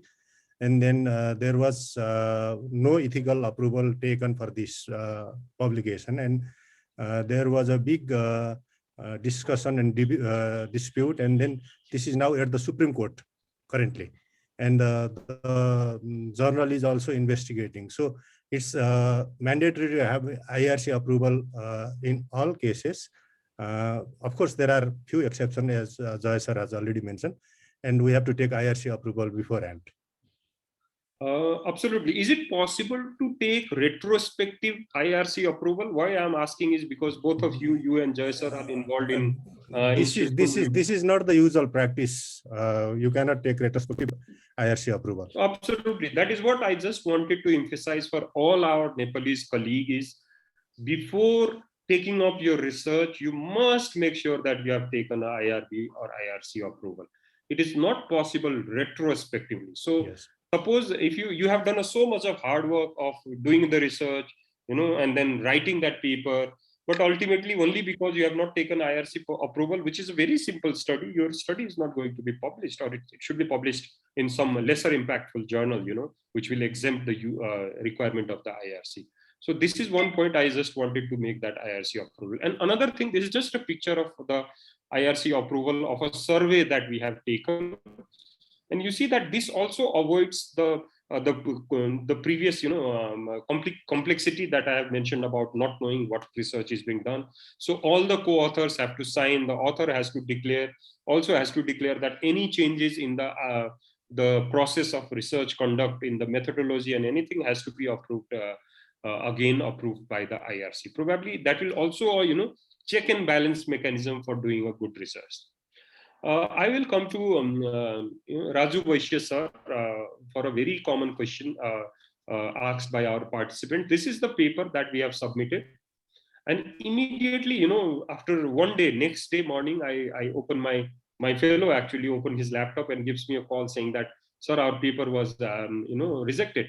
And the author, the letter, the summary of the letter was, we are extremely sorry to inform you that your manuscript number this cannot be processed further as it is not according to our guideline. We are informing you of this promptly so that you can submit it elsewhere. So what are the causes of immediate rejection of our paper in your experience as an chief editor of various journals? Raju Vaishya sir. Immediate rejection is a bad news. It means that there is something grossly wrong. Either you have not followed the instructions of that journal, so it comes back from the journal office even without going to the editors and reviewers. Second commonest cause for immediate rejection by the editor is hello. The second commonest cause of desk rejection or immediate rejection is that it doesn't carry any useful message, or it is not following the aims and objective of the journal, or if similar articles have been published before in that journal or elsewhere. So immediate rejection or desk rejection is not a good news. Your paper probably does not have a novelty or has not followed the guide for authors or the aims and scope of the journal. Thank you very much. Or may also have high rate of plagiarism. Yes, thank you very much, sir. Probably those are the issues. Can we know Nepali perspective from Dangal, sir? What are, in his experience, why you reject a paper immediately in our context? I think Raju sir has already beautifully explained about these reasons for immediate rejection, desk rejection. So major ones are like the not following the author's guideline is one important area in our practice in countries like Nepal. And there are other reasons being like severe flaws in methodology, or sometimes there is research misconduct, like sir has already mentioned, a significant amount of plagiarism and other research, major research misconducts. And there is, if there is a major conflict of interest, and then we can, these are the reasons, common reasons for the rejection of, immediate rejection of the manuscript submitted. Okay, sir. So Jay, sir, suppose this is immediate response from journal. Suppose you don't get a response, any response for 6 months from your journal. What you would do now as an author? Well, basically, I will simply write I don't wait for 6 months, and I have done before as well. If I wait for say 4 weeks maximum, then I write to the journal what is going on. If they don't reply, I write again. If they don't reply, I simply withdraw it. That's it. Okay. So you must keep record of also keep record of Exactly. correspondence to the journal also, for in case without communication they publish your paper and your paper is accepted elsewhere as well, then you may be in trouble. So if you communicate, write that I'm retracting, you are not responding, you keep record of those things, because you may fall into trouble in later on. But coming to the experience, of this paper, when I showed my fellow that, this is the reason why immediately in 5 minutes time our paper was rejected. If you compare the abstract in our submitted paper, it was a good paper, but our submitted paper had a sections in the abstract, whereas this journal required a summary abstract. So probably this was the reason why the format error was one of the most common problem in our part of the world. I would like to bring Dipak Shrestha to this discussion if he's here, because he is a Nepal Orthopedic Association journal. So how you face, what is your experience of facing this kind of problem, in our submission? Dipak. Amit, this is the first time that I will be now looking after Nepal Orthopedic Association Journal as an editor. But my experience of the Kathmandu University Medical Journal regarding the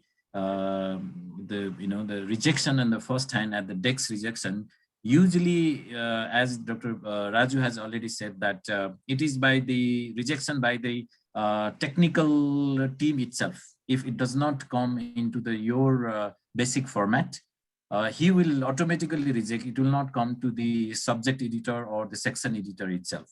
So if it does not fulfill the given format, or it does not fulfill the given documents to be attached, if it is not there, then he will not even discuss with the section editor or the sub editors. He will automatically send back to the author. At least we are not saying that you are rejected completely and you submit elsewhere. We first advise them to submit according to the format and the required documents. We're not very harsh on that matter. Thank you, Dipak. When I was, in initial days of this Nepal Orthopedic Association journal, all sorts of presentation, even the PowerPoint presentation were sent for publication. But if you go to most of the journal, not only this famous journal, but also go to even our journal, any journal, there are certain instruction to author. And instruction to authors has to be followed very meticulously, not only while writing the paper, but because there are a lot of, instruction given of paper has to be there, which has to be implemented right from the research. So when you start doing research, you must also think that where you are going to probably publish your paper and try to do based upon that thing. And it's always aim for highest, best of the paper. And then if it doesn't materialize into that paper, you can always go down and then get published in some other paper. So this is again what Dipak was saying. This is just a snapshot of the knee journal, in which you see that this abstract allows 250 words, and my abstract had only 253 words. So only 3 words was in excess, but I could not submit this paper. I had to reduce that into within the 250. So many of the journals are so strict into that format, so that you have to comply not only when submitting your paper, but while doing research as well. This is from one of the internet. I took it out, and they say that the paper does not conform to the journal's author guideline. Is initial 50% of initial rejection was because of that. And you see, this is from JASM, which Raju Vaishya sir is heading, chief editor of this paper. He says that what type of paper has to be done with which type of guidelines. Understanding of these various guidelines to conduct a research, to write a paper is so important, and this has to come into the planning. So you just can't sit today, discuss with your friend, I'm going to do a research, and start your research.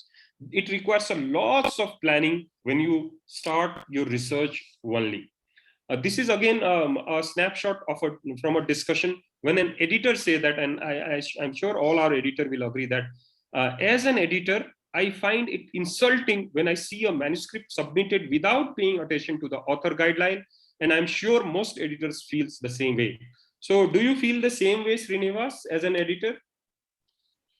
Well, I think when I see the manuscript, if the manuscript is generally good, most of it is good, I do tend to send them back for technical modifications. Sometimes the author may have forgotten to just modify part of the manuscript, like yours, the abstract.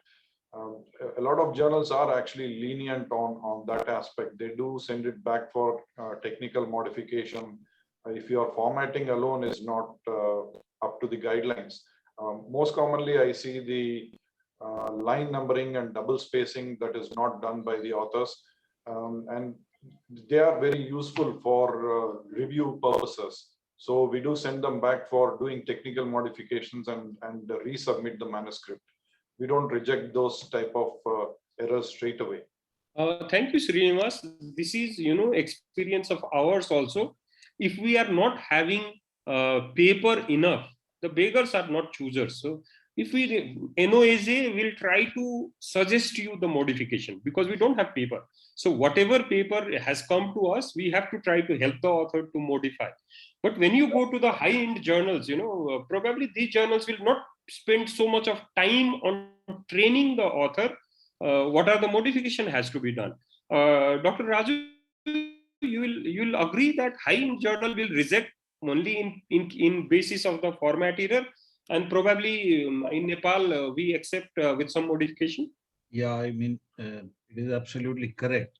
If you are overloaded with the submissions, you do not want to waste time on papers that do not conform to your guide.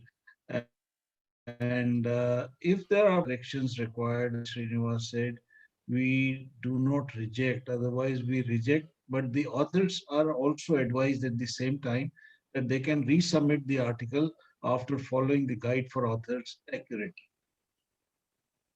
True. As a Thank fresh you, sir. manuscript.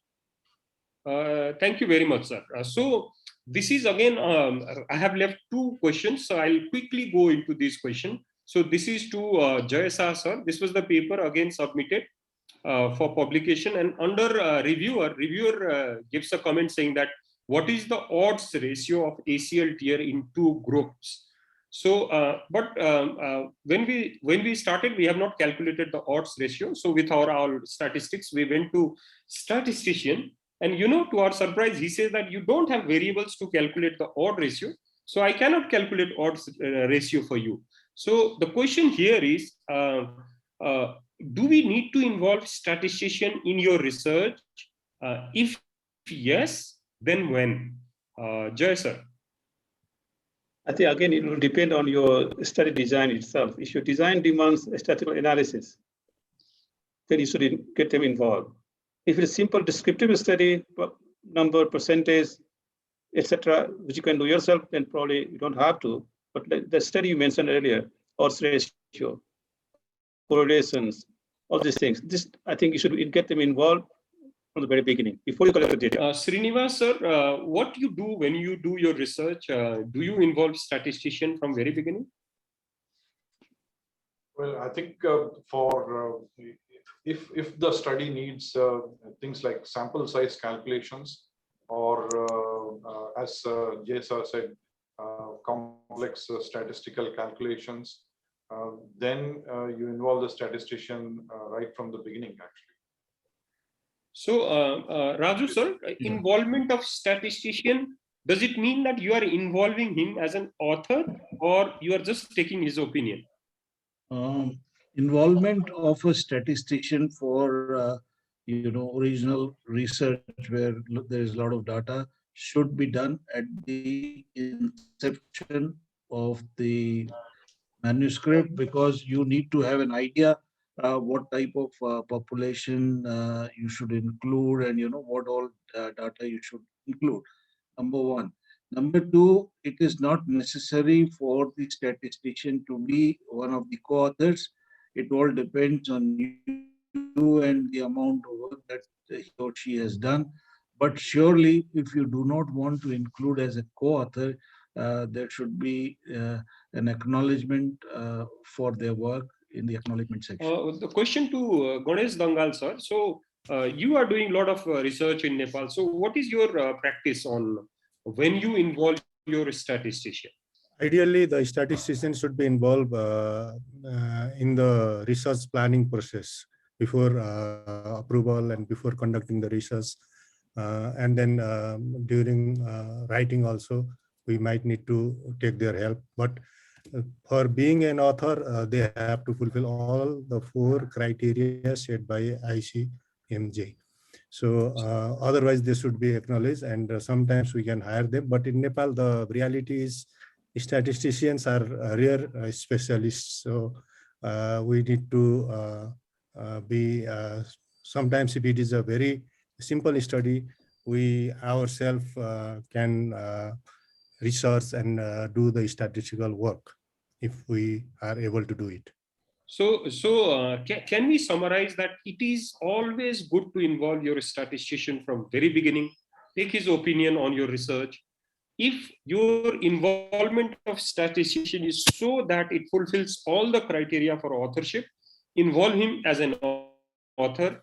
But if it is not, then you just can take his opinion, and then will that be correct, Jay sir, if I say that? Well, yeah, again, same thing. Again, it will depend on the study design itself. It doesn't have to be all the time. But if you, the author itself, if you're not very sure, ask them. If you are sure that you can do it descriptively itself, then you don't have to.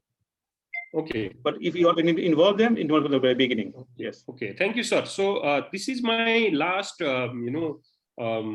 discussion point. That we all here are orthopedic surgeons. We all have done certain research. We all have gone through this thesis process and submitted a thesis for our examination. So since we were having a debate, either the thesis should go into publication or not, and then one participant of that meeting, this was done by Nepal Associations of Medical Editors. In that debate, one participant asked that so much of hard work is being done while doing this working thesis, and this is already a research which is with some modification ready to publish, and these guys, the universities, are going to dump them into the library. Why not to publish our research, thesis as a part of research? So I'll start with Jay sir very quickly. We are overshooting time, although we still have 160 participants listening to us. So what is your take on thesis converting into the research? I think at my institute and in my journal, we allow them. Simple reason is because lots of theses are not digitalized, not online searchable, not available. So even though it's published data, in our part of the world, again, the lack of the articles, probably we do publish them. And they have some merit on this one as well. But depends on your institutions and your journal. Some institutions, they have the policy like you can't publish it within 5 years' time. So it depends on the institution itself. But we allow them, yeah. Thank you, sir. Dangal, sir, would you take in your journal, Journal of Nepal Health Research Council, a thesis as a research paper? Ideally, a thesis is considered as a publication, but in our scenario, in our setup, as Joy sir already has mentioned, that these are not digitalized and there is no database. So searching for them is a bit difficult. And it depends upon the journal's discretion also. If the author has mentioned that it is a part of their thesis, till now we are taking thesis for publication also, but they have to declare that beforehand. I'll go to Raju sir. Raju sir, do you allow a thesis to be published in your journal? Give your editor's perspective. No, we do not allow the thesis to be published verbatim, in the same form. But if there are good scientific material that has come out and that is presented to us in a proper paper form, publication form, then we do consider, but not verbatim, because otherwise authors just send whatever they have written in the same format as thesis, and that is actually most of such submissions get desk rejection. However, there is one medical journal in India called Journal of Medical Thesis, which takes only thesis for publication, and the authors can consider publishing in. Thank you very much, sir. This was my last slide. So I would like to request, thank everyone, all the faculties for active participation and trying to answer so many questions of us. I'd like to give half a minute to each of the author, if you want to add something to this discussion point. I'll start from Srinivas.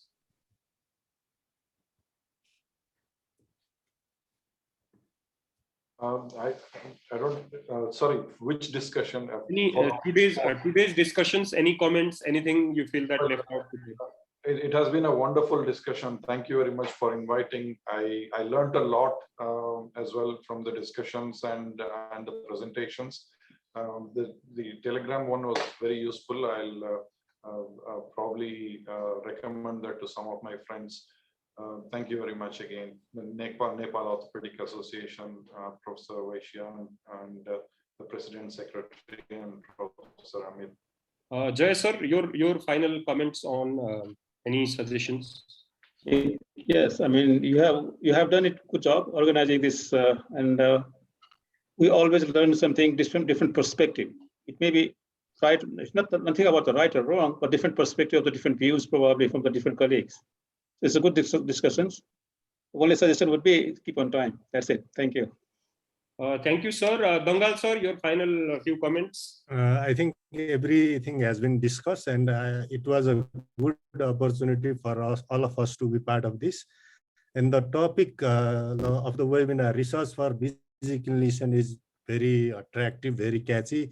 And being the president of Nepal Society of Obs-Gyne, I also want to replicate this webinar with your permission. Thank you. Thank you very much, sir. The president of Nepal Orthopedic Association will tell you if you can replicate the same or not. Finally, the final words from Raju Vaishya, sir. Please, sir. I think research and publication, what I see coming from Nepal is very minuscule until now, but with people like you and the effort that you have taken, Amit, will surely bear the fruits, and you should counsel the young generation to go into research and publication. I was happy to see that in India in recent past, about 10 years or so, the research and publication have tremendously gone up, to the extent that yesterday I checked in Schimago that India stands on number 7 in the whole world in the list of publications, and in orthopedics it stands number 4th in Asiatic regions, overpassing some of the developed countries like Australia, New Zealand, Hong Kong, and Singapore. So you must also follow the same trend. And in this region of Southeast Asia, we have a lot of things to describe and present to the rest of the world which they have not seen, and we can surely do it together. Thank you. Thank you very much, sir. My motto is, if our friend India can do, we can also do it. So in the very near future, you'll be getting a lot of papers from Nepal as well. So before I hand over mic to the Secretary of Nepal Orthopedic Association, there are one notice I'd like to give to all the participants, that we will give a link of form for the NMC CPD, Nepal Medical Council CPD point, where you have to register, not registered, you have to submit your details so that we can submit it to Nepal Medical Council for acquiring those 2 CPD points. So with this, again, on behalf of Nepal Orthopedic Association, I would like to thank everyone and hand over the mic to the Secretary of Nepal Orthopedic Association for final remarks and the thank you message. Please, Vinod. Thank you, Professor Amit. Respected presidents, past presidents, distinguished international and national faculties, and dear colleagues, good morning to you all. First of all, on behalf of Nepal Orthopedic Association and myself, I would like to express my sincere thanks to our international faculties, Professor Raju Vaishya and Dr. Srinivas, for giving their valuable time to us today and guiding us and our younger colleagues towards the path of research and academic, despite their busy schedule due to the various roles and responsibilities beside the clinical work. And looking forward to see you in the next workshops too, sir. I would like to thank our national guest faculties, Professor Shah and Professor Ganesh Dangal, for giving us time today as an expert to inspire us and our younger colleagues for the research work, which is very much a need at heart. Thank you, our own faculties, Professor Dipak Shrestha and Dr. Bibek Basukala, for the wonderful insight that you have given us today. Last but not the least, a very big thank you to Professor Amit Joshi who has taken all the pain in organizing this workshop by collaborating with all the faculties and planning every minute details of this workshop on behalf of Nepal Orthopedic Association. Thank you once again, sir. My sincere thanks to all the participants for taking interest in this workshop, besides being busy in the second wave of COVID pandemic, without whom this workshop would not have been possible. We had a fruitful discussion because of your active participation, and we had almost 200 participation today. Thank you all. I hope this workshop will help you to take initiation of research from now onward in your respective workplace.